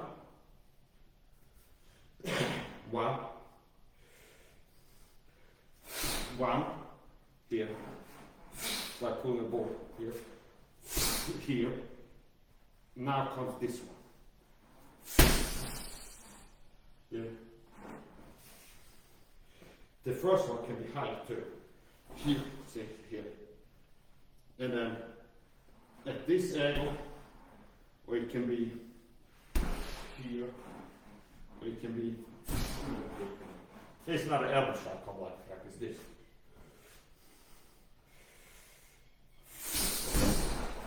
It's a 1-2 with here. Here, like an X. Here, 1, 2. There's 1, 2. And the second one, I'm moving into it because the first one I'm moving away, the head I can move back. So it's touching, connect the first one. 1. Here, this is the power. If the body is moving away right now, it becomes a step, which actually can make it more powerful. 2. So here. 1, 2. Also, you can do a tight 2 minutes.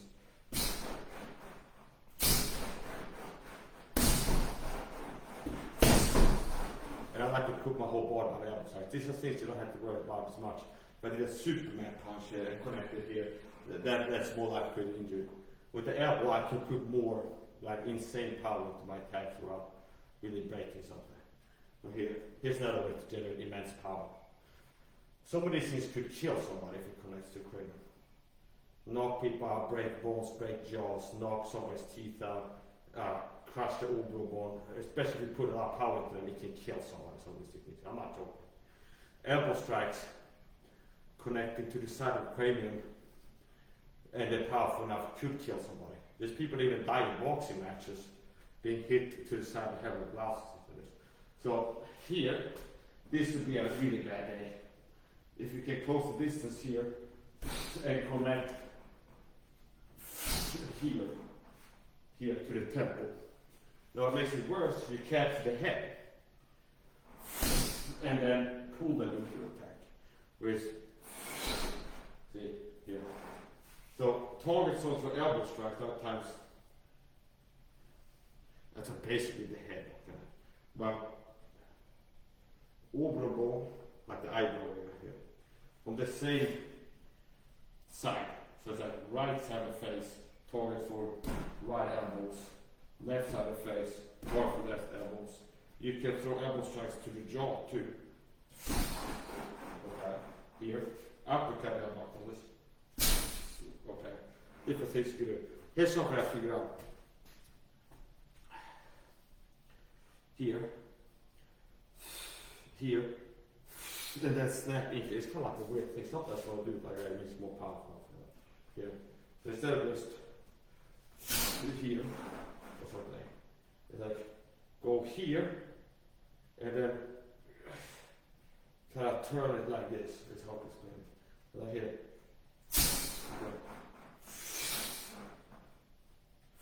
Almost if I'm holding something like a head or something, like an inverted head or something. Here. Go here. Here. Rather than just like this.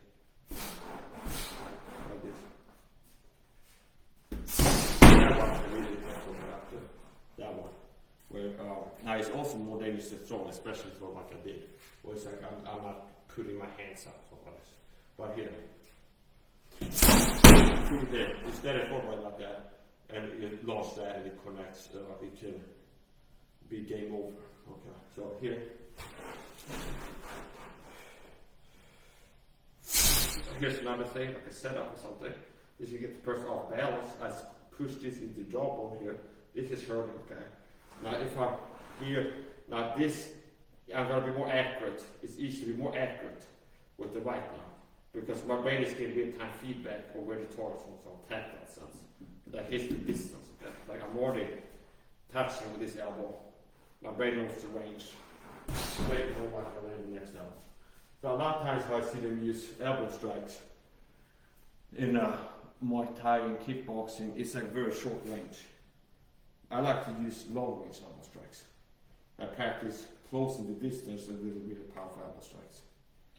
And the further away you are, the more or like a speed you have to have, like athleticism. Like if you're gonna like close the distance and telegraph, like throw a powerful elbow strike.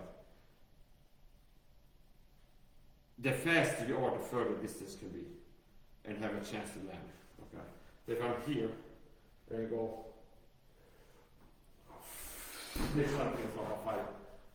People go, don't telegraph. Here's my thinking. Telegraph. Just get better at telegraphing. Okay.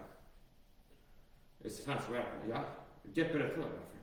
What is telegraphing typically? It's a box attack. Don't telegraph like amateurs. We like maybe do this or something like this. It's like something wild coming here, like a haymaker or this. Or like this, okay, that's telegraphing. Like here. Here something like this. This telegraphing. Or like here.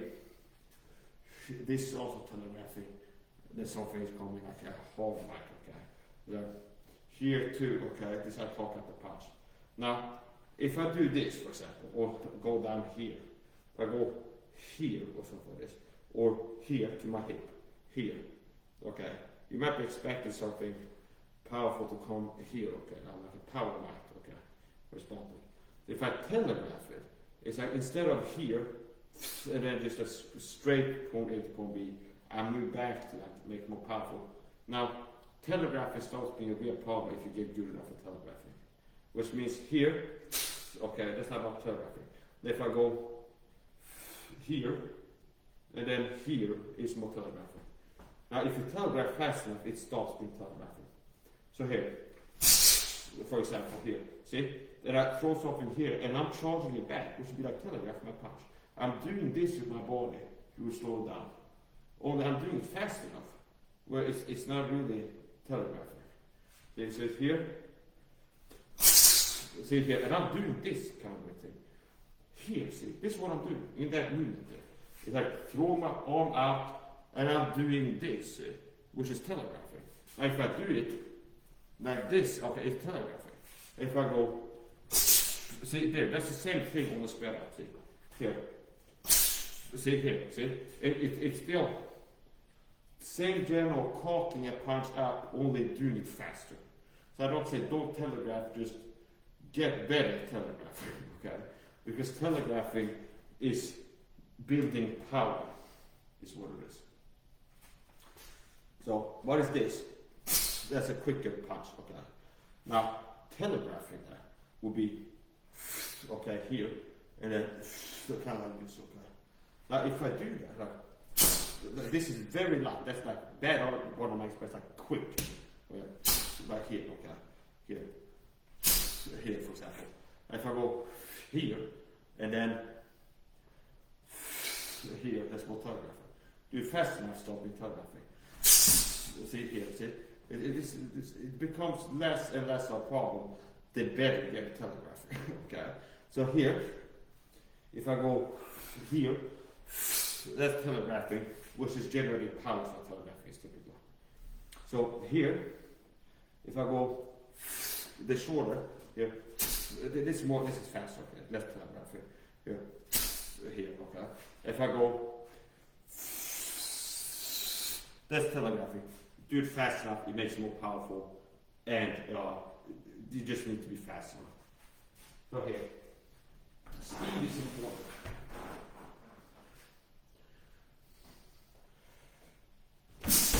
See, close the distance with an explosive leap, you fly through there, bang, next thing you know, got an elbow in your face. Okay? So it depends on athleticism, how much explosive power you have, how fast are you. So here's the range. Okay, I'm just showing you this point. But here's the thing, okay? Here's the range. Okay? Here. See, notice how fast it is. From standing here normally, no flying ball. Any part of my body starts moving. Where it's like he's doing something, okay? I'll stand here. If you slow it down, any part of my body starts moving. I've landed that elbow in less than a second. Okay? From over here. See?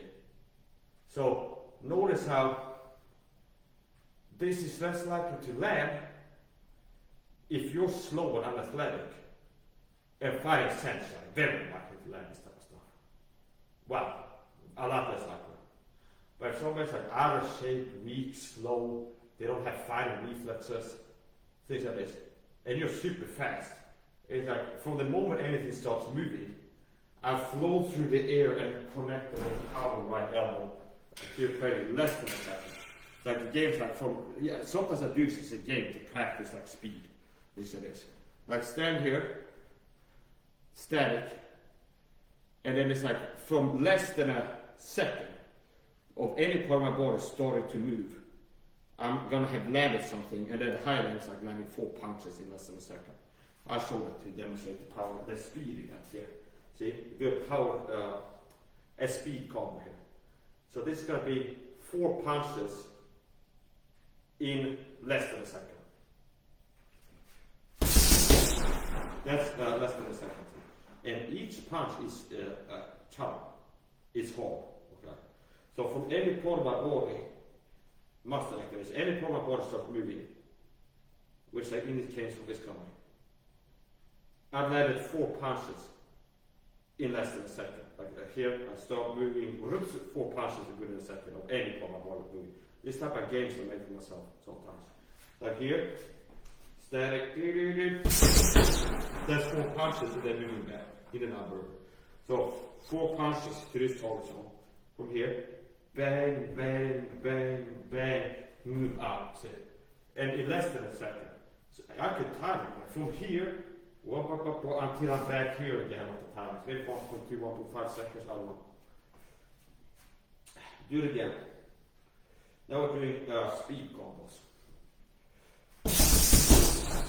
And then acquire a new position over here. See, I like speed. So here, bang, bang, I start moving over here now. Bang, connect here on the way over here. And then here is something else. So here. See here, see? And then I'm over here now. Which, it can be a kick here, I got my hand there. This is almost checked, it's going to raise the leg, so it comes. I can go here, whatever. Okay. So I like speed. Speed is one of my favorite attributes. And a fast punch is a hard punch. So here, it's not fast, it's not hard. That's faster than you can support. we do speed combos here. Something that pisses me off sometimes is I'm live. And I see this, like, this has been restricted or something like this. Okay, I got a flash notification, that pissed me off. So here's the point.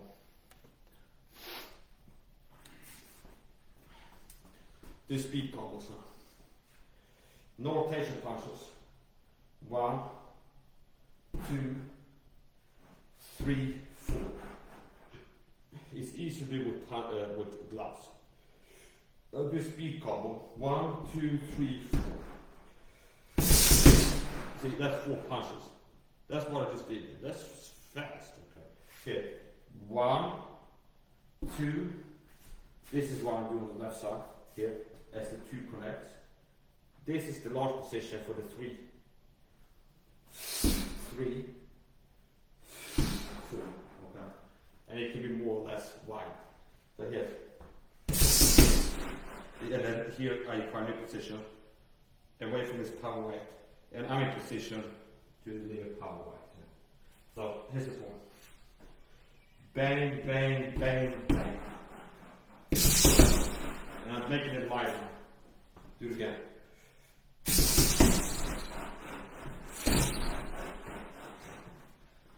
Yeah. Not here.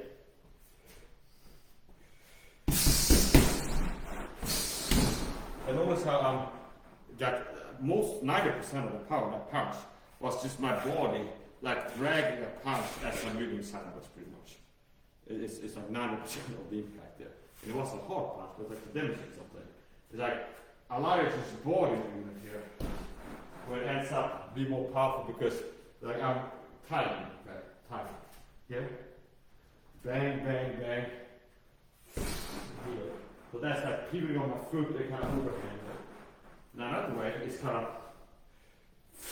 see here, where I'm jumping sideways, where and then I'm moving the fist there.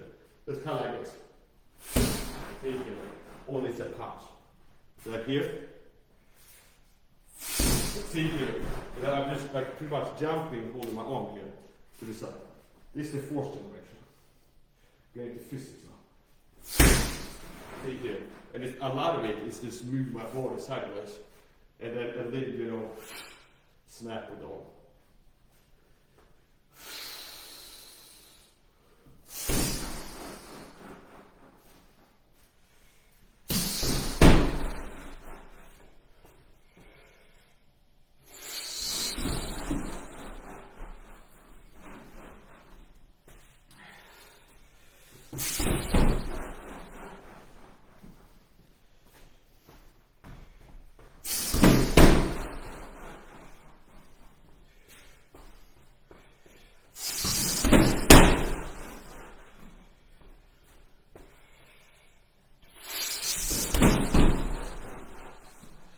Break there because there was a tear.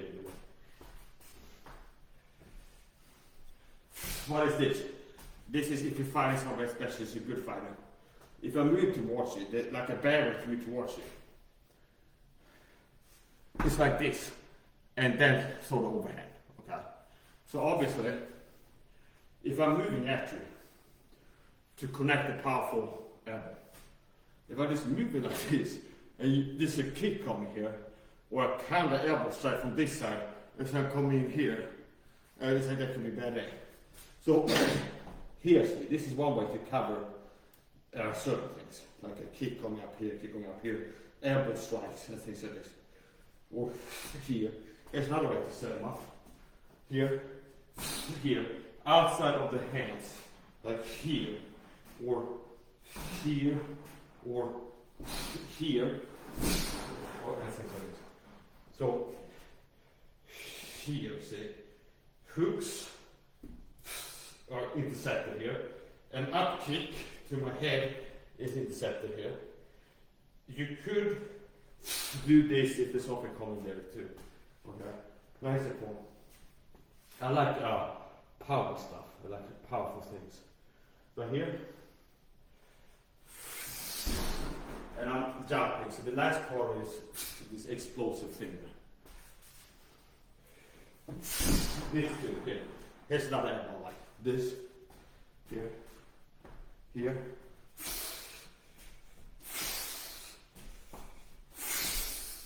And my whole body is like coming down, even if it's like low level. Like, my weight is behind the elbow. That one. Here's another one. Going here.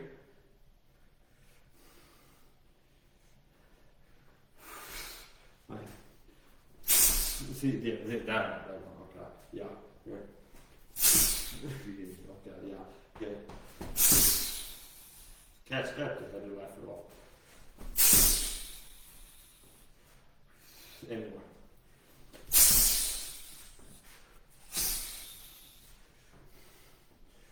Okay, but I've done it warm up. Okay, so now we can get into some real training.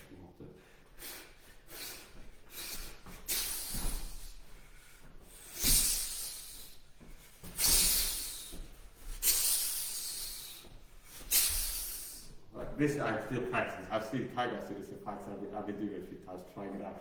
They do this. It's like something coming here. It's almost like knee the matrix. Like this. Like, okay, it's like tilting back. Makes it's got more hip. Like here. So that makes things come over here. I guess like this. I feel I'm fine. So I've tried it a few times. Like they do the kind of like this. Something like this. Okay. Now, if all you do is the head like this, there's a kick on me. Here. If that's all that's coming.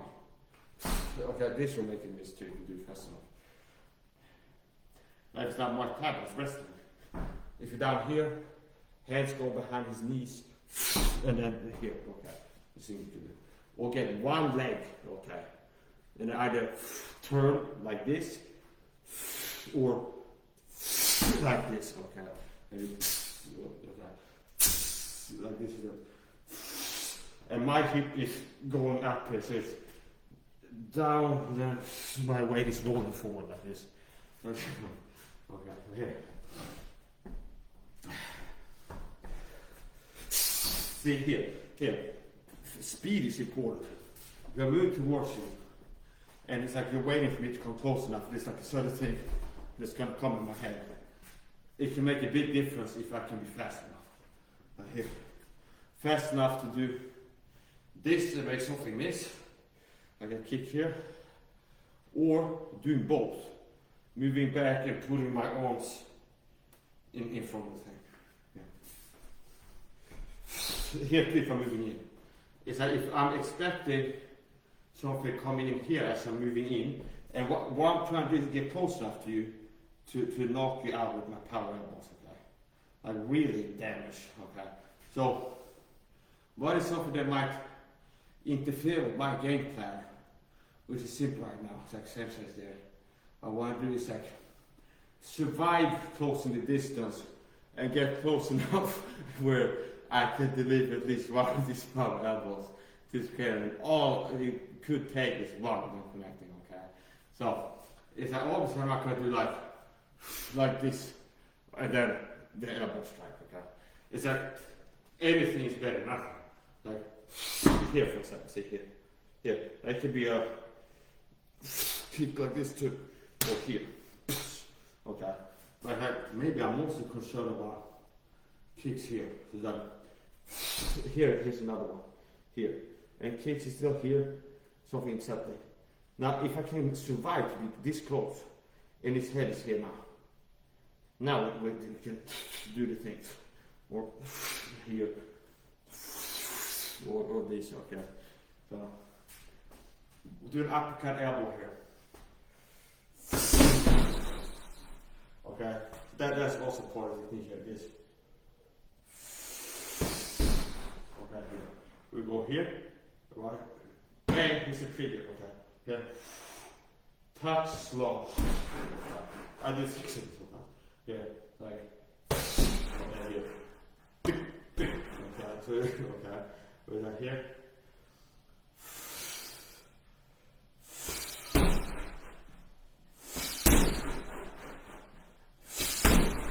That is a trigger. Touch.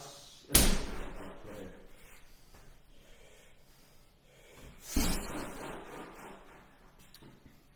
More elbow strikes.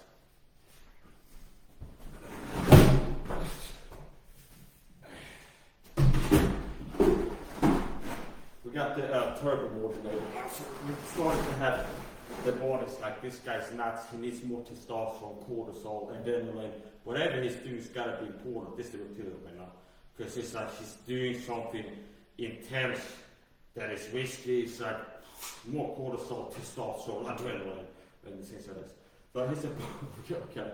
So it's like now we got into the turbo gear. Okay. So here's the point. It's like that once the baby, he's not going to quit. We stop sending the tired signal because the conscious mind doesn't care about that. This is a conscious mind. It's like since it's going to be doing, no matter what the inhibition tells you, like the subconscious mind, hey, stop doing what you're doing. Tired signal, you're fatigued, you're tired, or something like this. It's like I'm not listening to that. Then once it snaps the conscious mind, he's not going to quit. Okay, if he feels bad, pain, it's not stopping. It's like the brain is like, oh, he's doing worse if we like. Now we're getting real like biological. That's the point. So here, sports psychology. Here, this.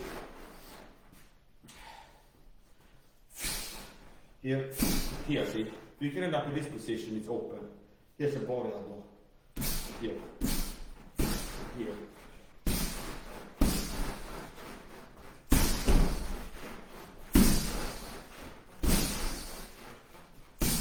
Here. Here, this one is more powerful. This one, touch, connect. Here's the explosive, really big one. Here.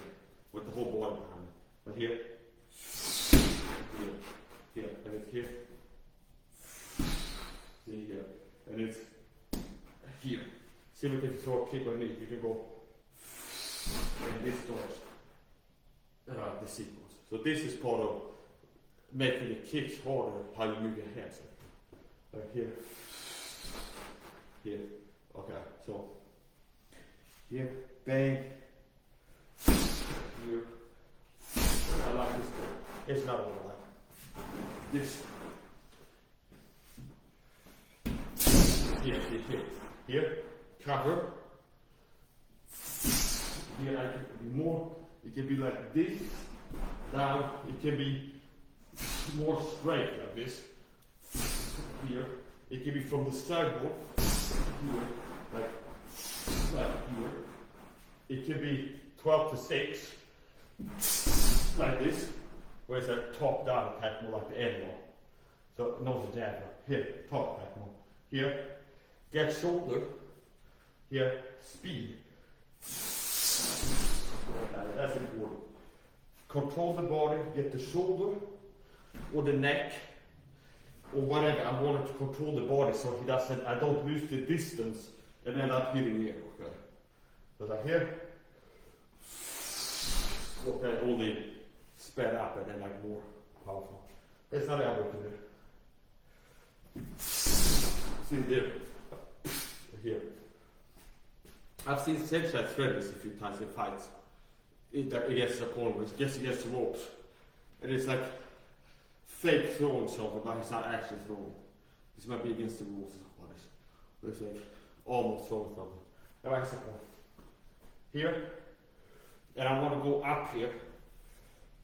And then crash down. And ultimately, it's not just the arm moving down. The arm is moving down synchronized to my body moving down by gravity. So what goes up must come down. Go up, start moving down, right timing, move the arm down. This type of stuff that can really hurt somebody. It's not elbow. Here, see, that's the reverse elbow. From here, see here, here. Not look here. See that one too. But it's like it's not like the all the way to elbows is to post up straight in front of them. And like this is all you can do for stuff like this. Yeah, you can be here. I can do an elbow to his body, see? Like a different type of elbow. If this is open, the arm goes down like this. If you can land that to do something. And here, see here. What's our range? Here. Here, look at this too. Okay, here. Here. Okay, here. Okay. See here. Okay, so here. Yeah, okay. Yeah, here. Okay, okay.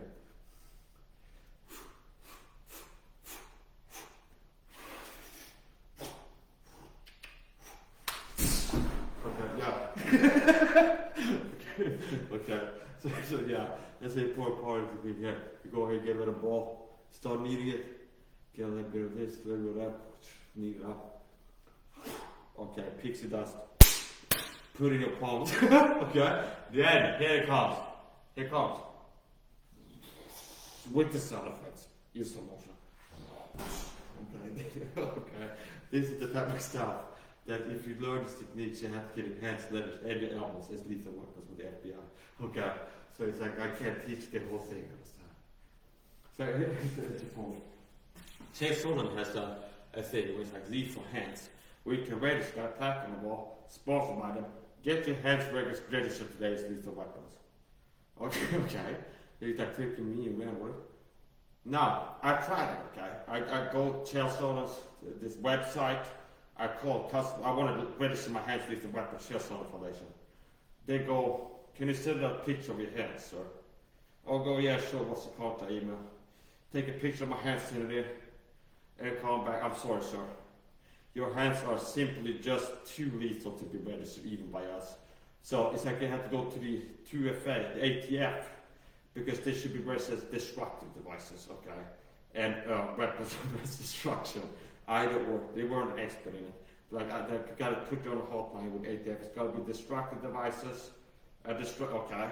Or weapons of mass destruction.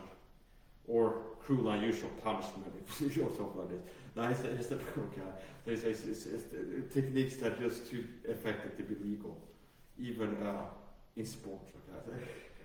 Here's the thing. So here, I go here. Okay. Okay. Now we're getting to the matter. I'm being facetious. Now here's the thing. Here, okay. Once the aggression tank, once I was switching to the youth tank. So here's the point. From here comes the snap. Right here. It's like it launches from vibration a lot of time. Like you get the nervous system, whatever gets into reactive state, and then it's like a certain timing. It's like there's a window where it's like okay. So it's like it's a window. Steiner had something. He talked to a guy, Rudolf Steiner. He asked him like the secrets to the universe of this. And he's like, on the sneak tip, study rhythms, young man. Like this.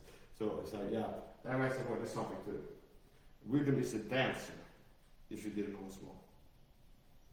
I don't know if you've heard about rhythm, but it's been said it's a dancer. So here's like 1, 2. Here I'm hitting the target, lacing the target. Okay, here.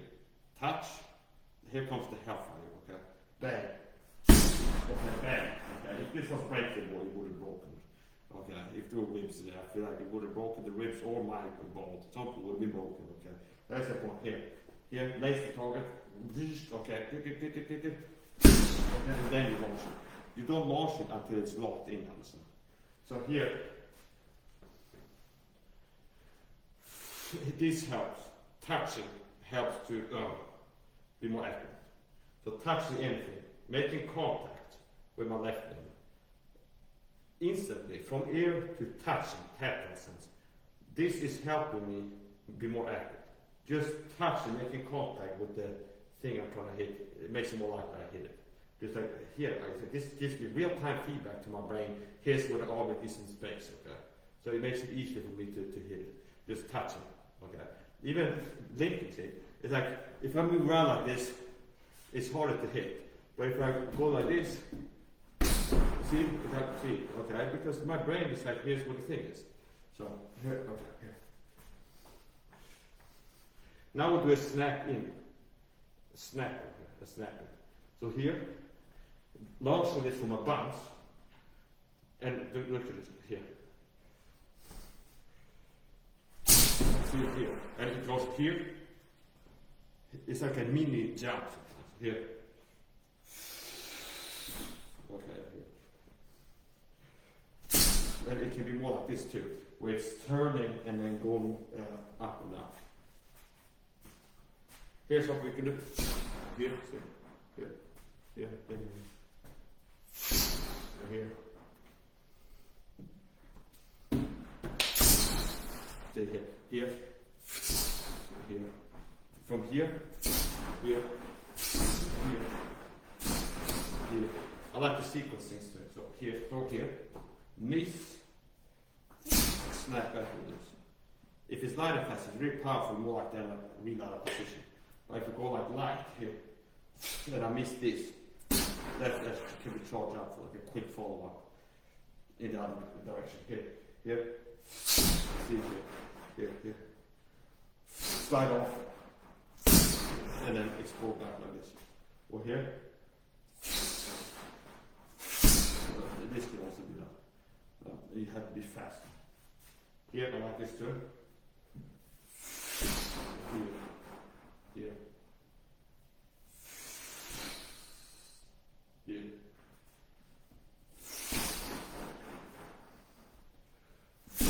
This one too, which will put up to 6 straight down like this here. See here, here. And it's coming at kind of this end, like here, here.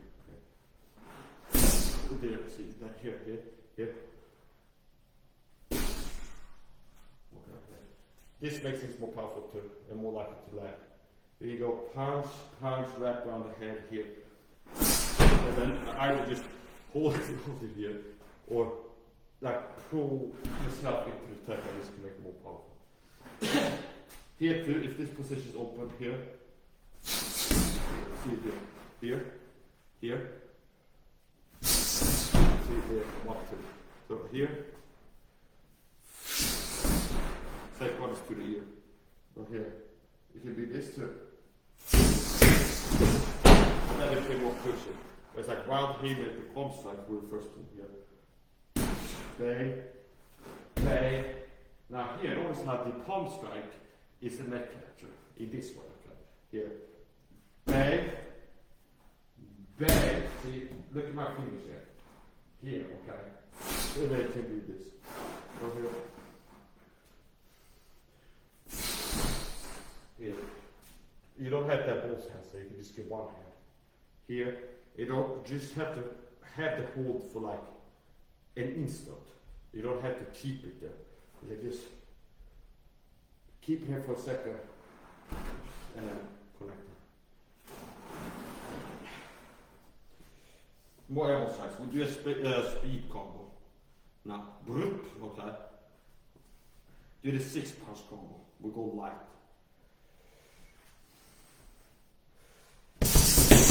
That's 6 punches, less than 1 second.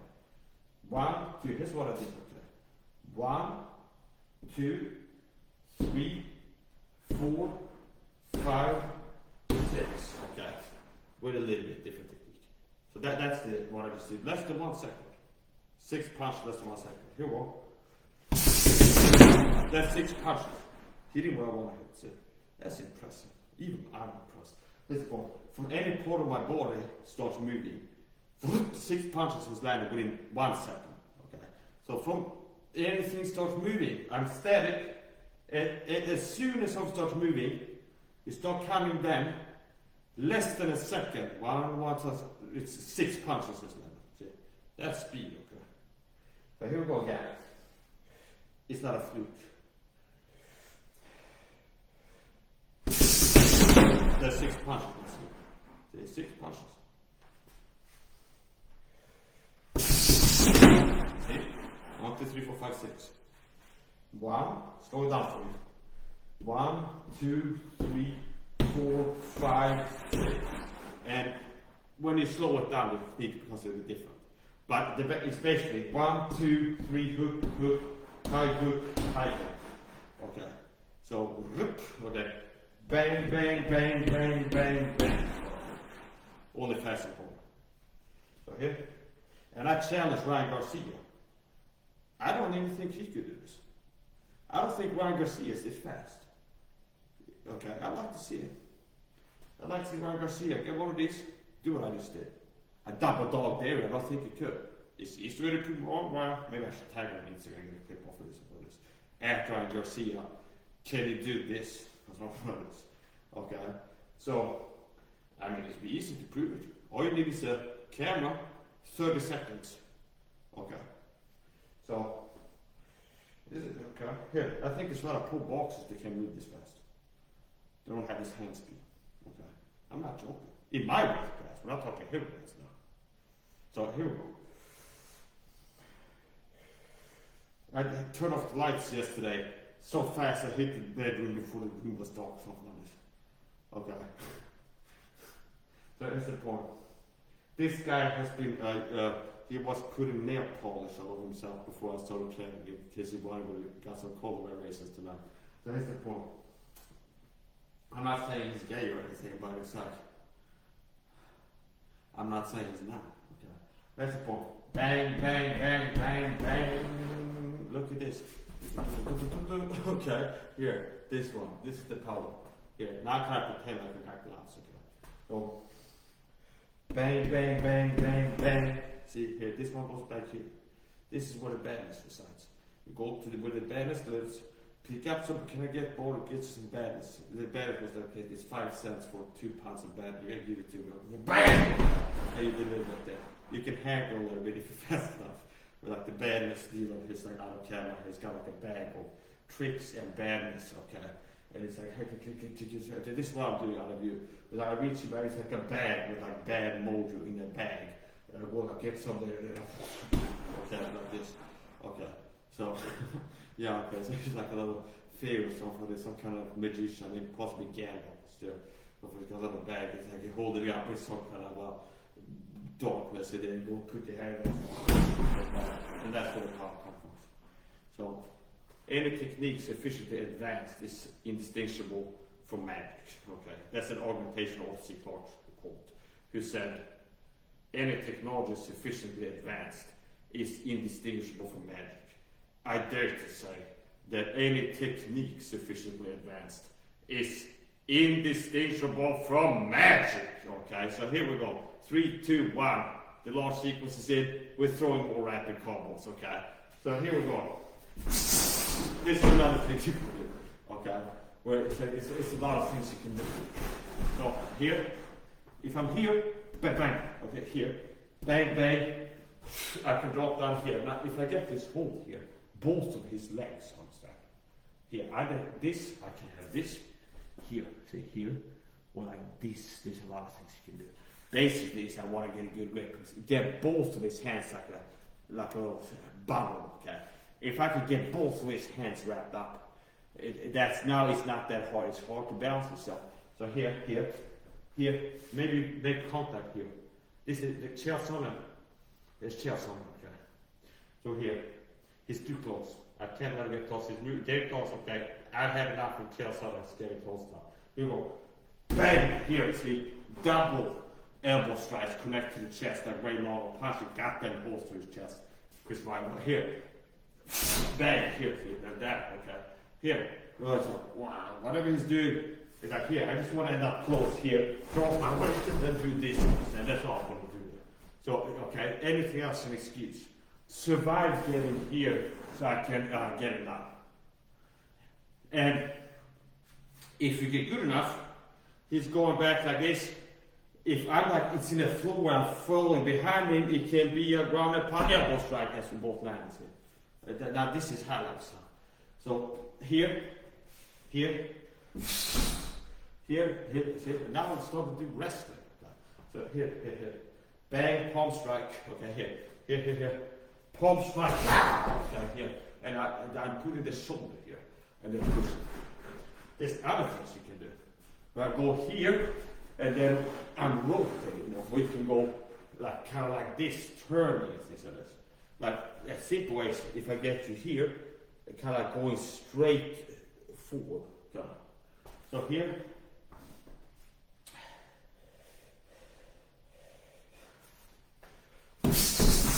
See here, this is explosive, that's important.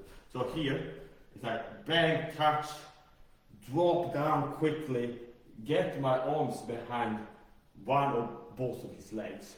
Like lock it and then it becomes kind of this. And then push, pull and forward and down. So here.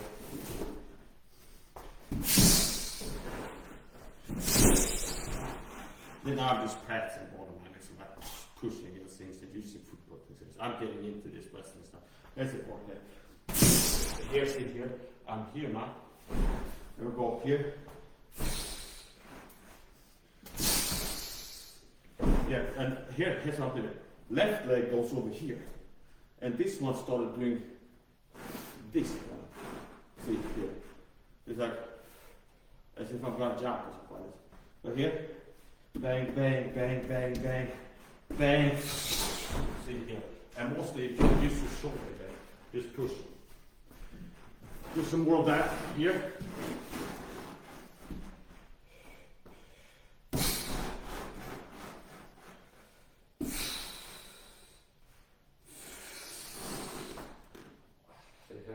See, there's another side. Yeah. I'm just feeling things out. So here we go.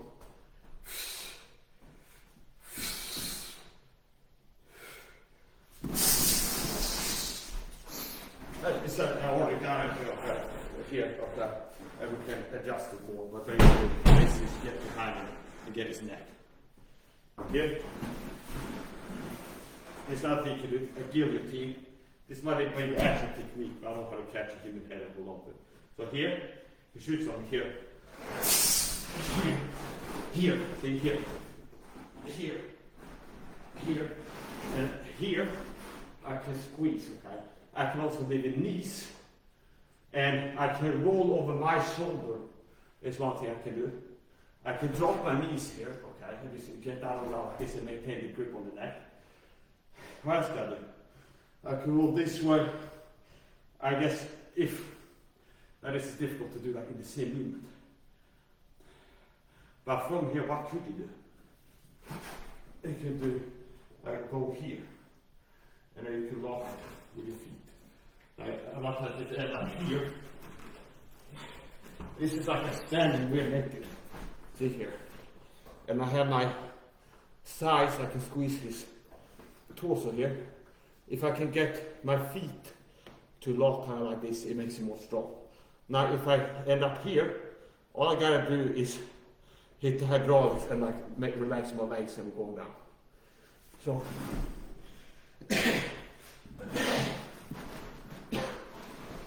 I like it down. I could do all kinds of training with it. I could do some kind of grappling training. I could do ground and power pull on the ground. I could do neck holds, like practicing securing a neck from the front and back and things like this.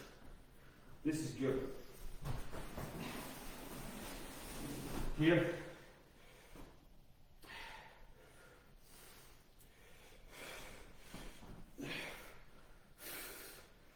Here's another thing. This just feels like it could be fun.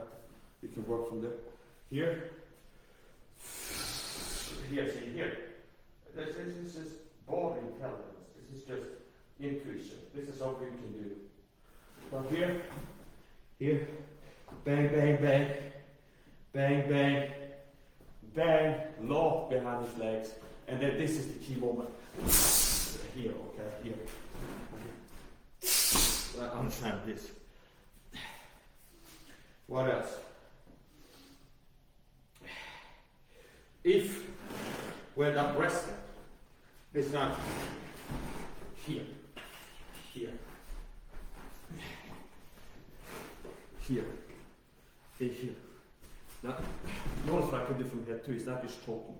From here, I can tighten it, like here, and get a better grip, get like a basic grip first, here, because securing and squeezing it. So,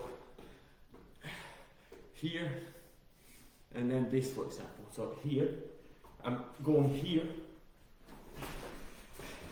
Here, this is him doing what I was doing before. He's jumping to push me back.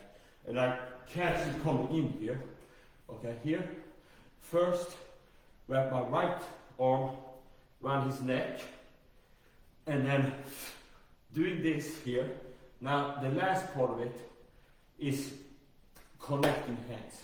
Here, here, here. See, notice my wrist here. When I'm doing this here, and I can go here, in, like here, here too. It's not just this squeeze, this type of squeeze. It's this type of squeeze. Like here, you can do that too. And you get here, and then push up and squeeze it. Same time, like a throat choke here. Now, it's a blood choke that will like hurt, that puts somebody out quicker. If you can squeeze both sides, it does take 10 seconds. And so here, it's a similar thing. This guy's a bit less, it's a challenge. From the other side. And I'm having my left hand here. Another thing I can do here. Now this guy is so much bigger. It becomes a little bit, now I can do it. I can put my hand here, in behind my neck, or have it here. And then I'm squeezing and pulling the arm. So it's like, it's this and this energy. So it's here, see here, okay, here. So here's another thing. From somebody shooting on you fast enough, here's something you can do. Similar, only from the front. It's like here, see? He's shooting on me. I get my hand here, lock it in, his arm is over here. So like getting in here, here, and the main thing is like maintaining the whole of his neck, and then connecting my arms so I can like keep a grip, and then it can be like squeezing. Here, what else? If this had an arm, I could do an arm bar from here. Was that here, here, here, okay. Like if he's here, his arm is here. Get his arm, and then here. Okay, things like this. But yeah, this has been a good, at this I can keep going 46 hours more. I can keep doing this 46 hours in one of this house anyway. So this is nothing, okay. This is a warm up.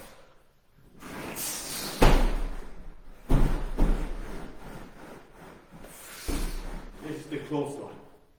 Here. Boss shouldn't have clothesline like this.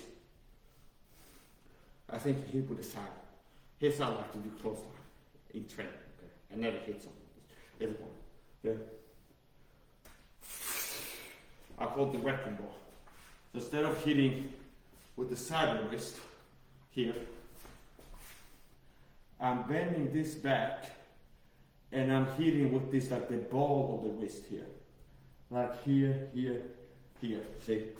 Here. Now this is a little bit too this, okay? I ought to be straighter. Like here. See here, and it's hitting with the back of the wrecking ball here. And I tried both or something like this. And I throw it with the side, that hurts me more as I'm hitting something hard. Like this, I can hit it harder more times since I feel like it is still okay. So to demonstrate that to you, so there, that's not force. A little bit here or here to mark somebody. Okay. Here, see here. But it's kind of like throwing a ball or a grenade or something, or whatever, like you throw it. Like something that's like throwing, it's the same ball now. It's still in the force, it's throwing a ball, a baseball, and a ball, something. Look here, hurling stones with the right hand and the left. So here's the point. I can hurl punches with the right hand and the left. So here's the point. Here.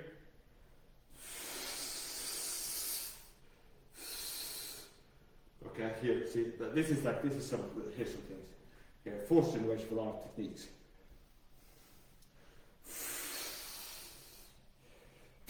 Okay, here. It's a projectile fly through there, see? Here. See, here, see? See, it's like a ball. It's the same thing. Like a powerful ball. It's like, you see your whole back. Okay, let's see this. So this is different. If you have like a light bulb, here for example, in the same drawer was you to release an arrow. If it's not that powerful, especially you have it straight, and you can do this kind of thing, like instinctive shooting, like this, okay, with the ball. If it's light, it's hard to do if it's like a powerful ball. Right here, it's like a bow to draw like this, okay, here, or here, whatever, how you want to do it. The main point is like bow technique, the body dynamics roughly. It's like, here, see, here, okay? But what is this? See, left power jab, this is called that bang, okay, like 1, 2. It's like a bow, left goes up, right goes back, release an arrow projectile moving this way powerfully. Okay, now this is the board, see, this is an L bow. This is a cubit, by the way. From here to here is approximately a cubit. Because if you're going to build an arc or something, it's per specific instructions from God himself. So he'll be talking about cubits possibly. But what's a cubit? You just learn. It's roughly from here, a man's elbow, to the tip of his finger. It's roughly a cubit. So, anyway, that's the point. Here, see here, it's a ball. You can think I'm whole ball. What is this? Generating force to release something this way, okay? It's the same thing here, boxing. One thing, no many things. You see here, see? See? Here. You see here, see? Or here. You see here. It's still, you see? It's, see, roughly. Or here.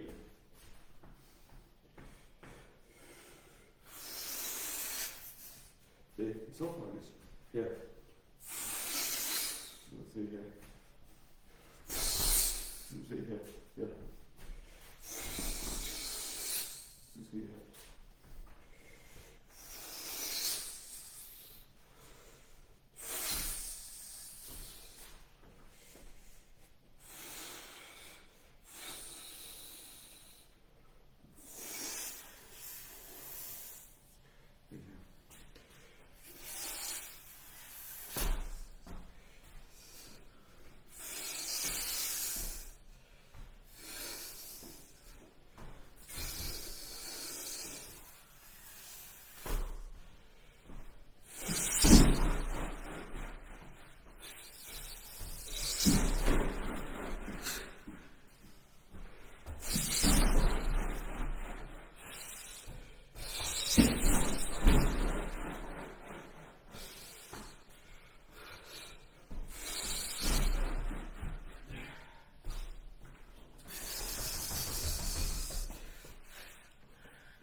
Do not one of these strafing ones.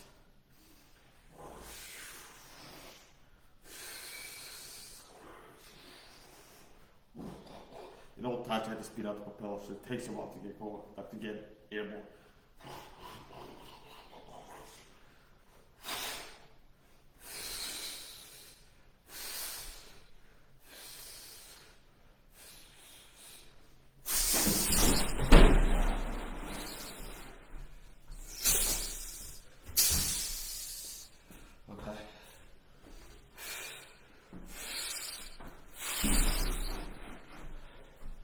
This is how I play with my energy and end up learning how to generate power all kinds of ways.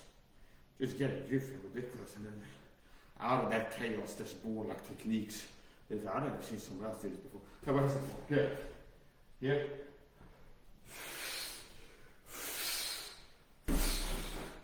You notice how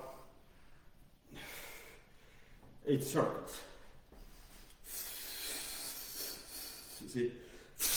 See here, circles. A big part of fighting is circles, like a corkscrew. Like if you look at a grand diagram of planets, a serpentine, Jaws V15, seen crawling through space, or you mean like a rifle barrel also war destroying human bodies. It's something that calls, that gives something power to kill and destroy human bodies. See? It's kind of like an overarching matrix is the pattern, see? Like a corkscrew. Punch, see? From one thing, know many things. Here, see? Corkscrew. See here? See? Punching. Hurting a human body, fighting, warfare. The Lord is a man of war. Here? For as most lift up the serpent, who säger så måste Son of Man lyfta det, whoso believes should not perish but everlasting life. We believe in him is not going to be not going to work for this, he not believe in the name of the Son of God. And this is the condemnation light come to the world, men of darkness, where the light for this were evil. Och så var det. När det kom till det, this is reproof. This is not necessarily verbatim, but this healing things that actually about 1 5. So here's the point. Bang, bang, bang, bang, bang, bang. So hearing is wisdom. A lot of people have to think about it. Men lack understanding and wisdom. Generally. They don't end up having like epiphanies. Where it's like, I found some like deep, like mystical reality. I never heard a professor talk about Jordan Peterson or anybody, but it's some real intense meaning to these patterns I've been recognizing in reality. Okay? See? Where it's like, pattern recognition. You find something, a high level thing, system, that's hurting human bodies, war. Okay? Be it a projectile weapon, blunt force trauma, hurling stones, a sling, see, it's the same thing. It's a circle. If you look like if you would have like AI, like motion capture, and I'm doing this, and it's like something that's like trailing my movement, you'll be able to see more clearly. But like this is a pattern, see. It's like this patterns to reality. Where it's like, why don't you hear people talk about it? That is, did I have one? Wait a minute, okay. Here's the point. Here's a truism. I like overarching pattern in reality. Like physics, man, I don't care, okay. It's like, if something is real, there's a pattern, okay. So, systems, okay. You have a fighting system, instrument of war, something that's designed to like effectively destroy human bodies, like kill people in war. You find rotation, there's it. It's like this is one wound and heal. Solution problem to human health. Like the spiral kids. Okay. Sperm. See? All life. Before a gun, like you go to war, like China fights Russia, and people are having guns with a rifle barrel launching a spinning projectile to stabilize it in flight. This is one the reason that it rotates, to stabilize it in flight, okay? So if you look down a rifle barrel, it's going to be a serpentine corkscrew in there. And what is the thing? It's something sending bad energy this way to hurt a human body and kill it, by war. Now notice, the same thing in an instrument of war, like hurting human bodies in front of me, it's the same thing in boxing. It's like something high level effective. It's not like this at the end. No, it's corkscrew, and notice how it's rotation, rotation, rotation.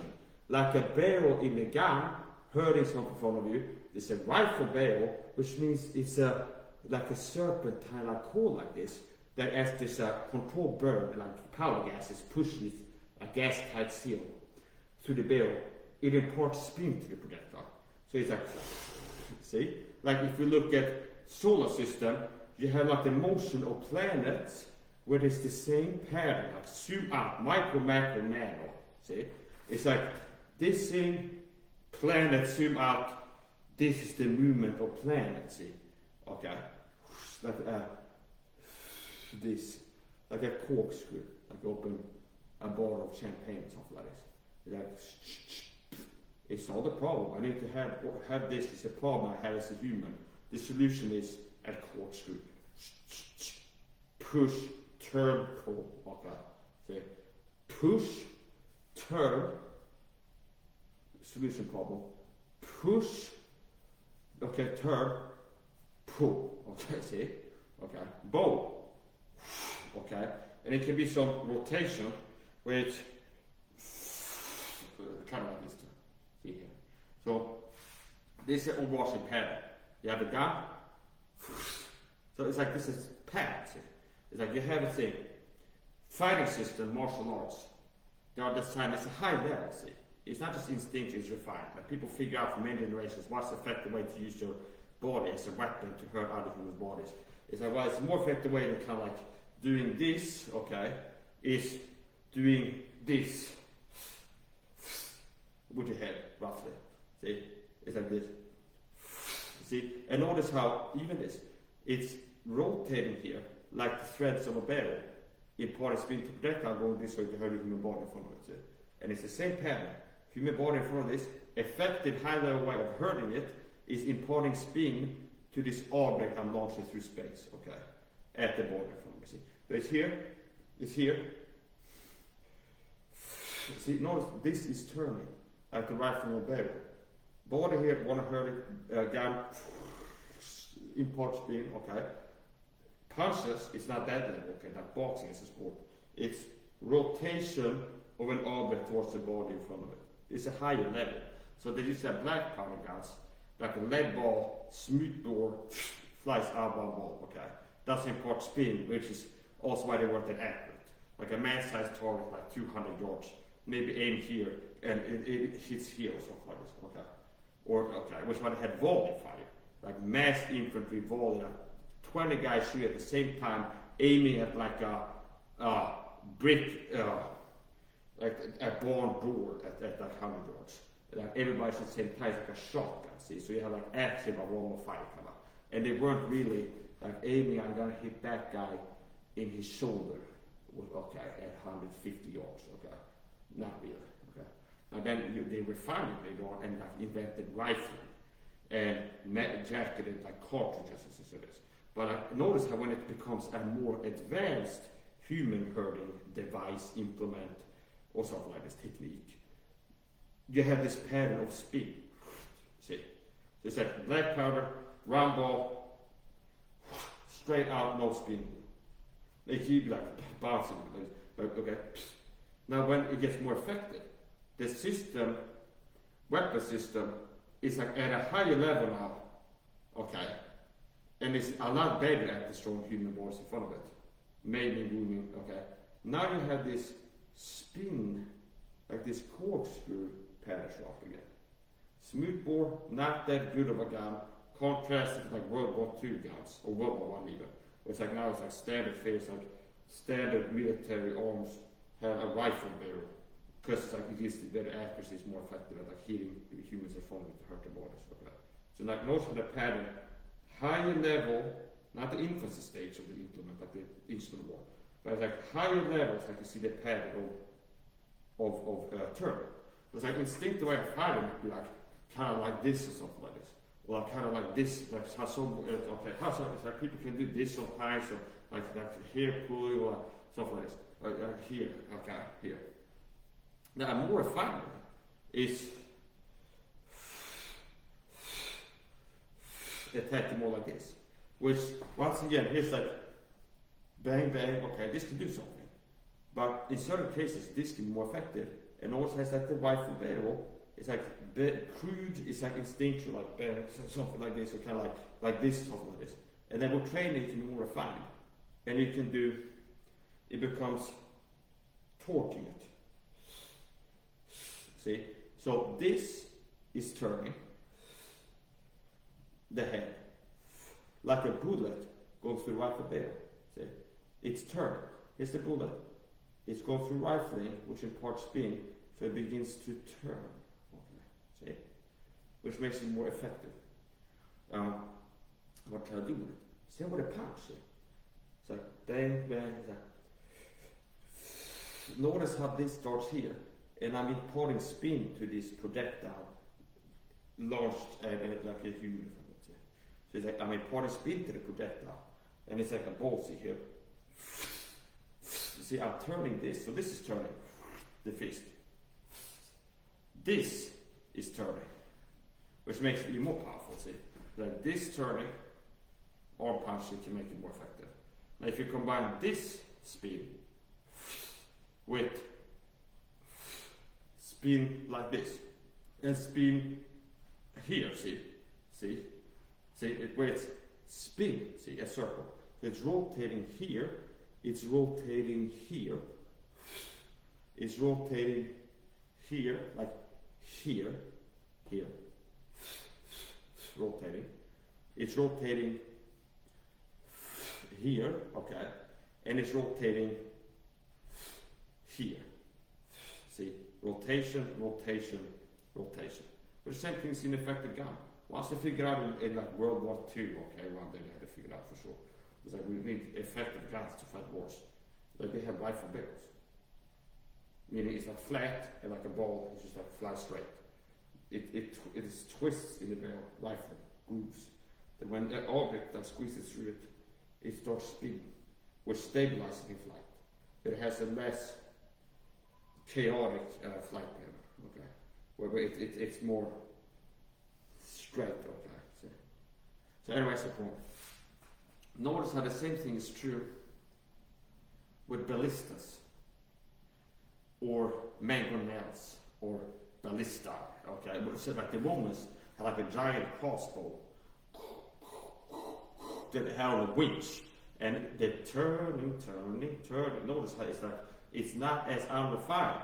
Once it's like, whoa, this is like, it would be like maybe a power plant. The first guy that figured this out was Flores. Be like, wow, we have this magical thing. Like if you'd be like I don't know, a barbarian or something like this, and like you had like all you knew in the same place is like throwing rocks at people, and they like come to the Romans, okay, and they have like something that like can shoot something through the sky like 200 yards away and kill like 3 people if it goes through 3 bars or something like this. You'd be like this magic Arthur C. Clarke. Here's the point. Notice how at the higher level, like a bow, like low-level unrefined bow projectile launchers, like a stick, string, pull, straight release, okay? Now, crossbow, notice how it's advancement, but I think that's a pattern. When things become more advanced, it's when they have the spin pattern shows up. See? Pattern recognition. So, they don't teach you this in science class. Maybe they should pay me to do like lecture method at home or stuff like this. Like metaphysics and shit like this. So here's the point, okay? And basically, here's Mike, okay? Eat your heart, Sapolsky. You think you're a monkey, I think you're crazy. Do you want a crazy guy to have the job of teaching the youth things here? Or a guy who's sane and knows the truth that comes from the Bible? I think someone needs the job to help people understand reality.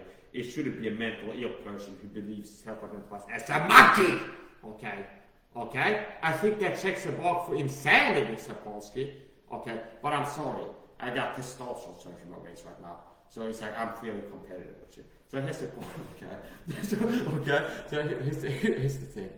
Okay, yeah, okay. Hold on, I gotta beat my chest, please, so you can hear. Oh, that's as fast and strong. Boss, you can hear it. If he's in the force, I'm doing line up behind my house now. You can hear all this prime specimen, young male here, he's athletic. I'm gonna go back this way. So here's the point. He knows better than that, okay? Sharpen his beard and try to take over my house. Okay, so where is the point? I'm being facetious now. We're getting into youth mode. So youth juice. Okay, this life is brought in by youth juice, coffee for your stomach. Okay, this is Mike's house, homemade coffee. Homemade coffee. You heard about coffee before. I bring you homemade coffee. Homemade coffee. Okay, what? Okay, but with the beat drop. So here's the thing. God damn it, okay.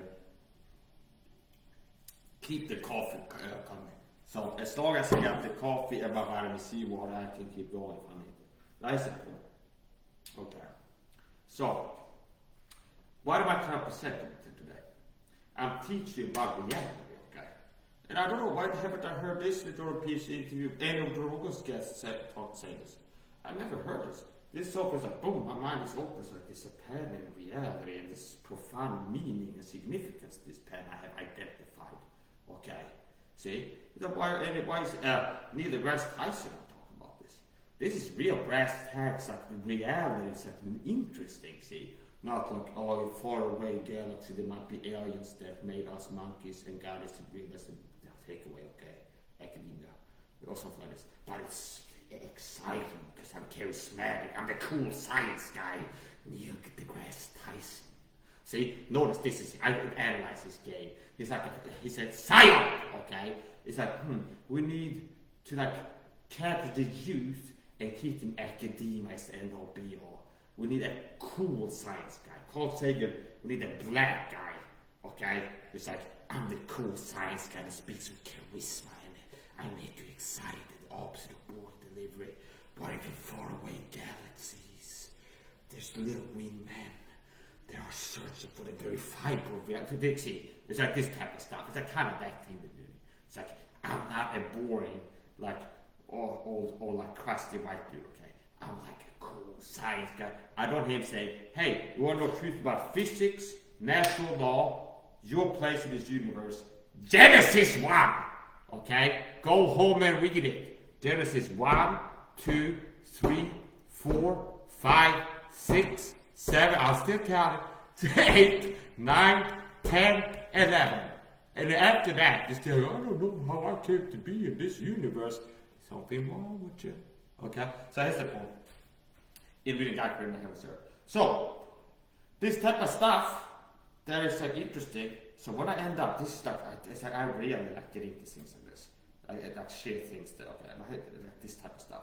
But if I do, it's like this type of stuff that we're going to shut them down. We need to make an excuse, give him a strike, close down his TikTok or something like this. We got to shadow ban him harder or something like this. We got to like double down, have people in this chat like this guy's crazy about it, don't believe him or something like this. So it's like the same mode. So here's the point. Here's what I'm telling you. There's an overarching pattern in reality. What is this pattern? And this is like micro macro full of that. Is that how it's done? It's like a whole that part everything. It's like it fits. It's like you look at planets, you search like planet trajectories or sort of that. You find like a Google image, like a planet moving like a corkscrew like this. That's what I'm saying. This spiral corkscrew pattern is encoded for everything. And it's especially clear in higher level than that stuff. So like I said, talk about punching. Okay, maybe it's like people are like 6, it's not punching. Maybe it's like just doing this and stuff, like fighting other people. Like this, you know, hand fist or whatever. And maybe it's like when you get interested in this, like getting better from punches. You start putting together like his more effective way than I turn. Okay. So boxing, high level fighting, fist fighting, if it comes to turning, which is what? Rotating. In what context, human body turning is this way. It's a poem. Human body is exactly. I need to have a high level way like turning off the left myself. So that it's a problem solution. Problem solution. Problem solution. So what about fist fight? Yeah, okay. And that's why people are really good at that fight with the fist boxers. Like they rotate the punches, like turning. They're turning hip rotation, rotation, which is in circles. What about advanced guns? Once they figure out, after like the Napoleon era, like we have rifles, okay, and rifle, and rifle to be honest. It makes it a more effective instrument war. Like very epic, destroy humans in front of it. Okay. More effective. So notice how when it's something is like past the infancy stage becomes more effective, you find the rotation thing show up, like a high level something. So it's like you have tanks, smoothbore cannons. Rifling, it can make it more effective. So this is like an overarching pattern. Yeah, exactly. Yeah, really deep into this. This type of stuff, there's like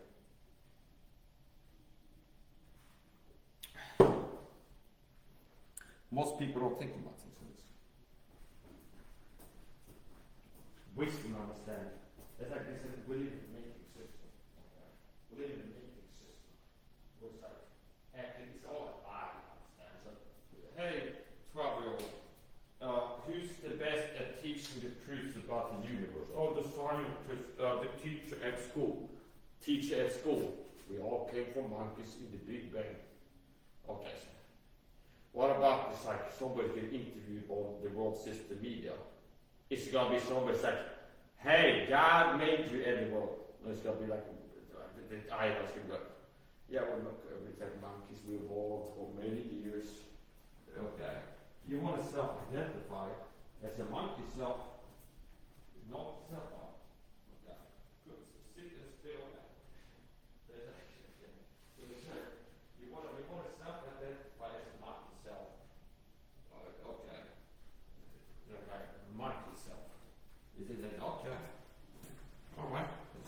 count yourself a monkey. I'm not joking. I'm not counting myself a monkey. So you have grown adults now that think that they have evolved from monkeys. Okay, and the same people like this smart guy, Dr. Polsky, which has been so interesting study of testosterone and aggression and like biology, like anthropology. Okay, there's some interesting stuff he's talking about anthropology, like biology, psychology, human behavior. It's like testosterone influences behavior in this, that, and other ways of what it is. Okay, now he's coming from a system which, like with higher primates, he's got to tell with monkeys from bunnies. Okay, that this guy's a smart guy, he's wise, he's a real smart guy. And what's the guy? He's like, with monkeys. Okay, which is true, which is false. So if you believe something really nutty that's not true, that checks the box for mental illness and being a fool, the opposite of wise. Okay, he's like, I believe I'm a monkey. Okay, I believe I come from a long line of monkeys or something like that. So yeah, I don't have time for this. I'm gonna end this live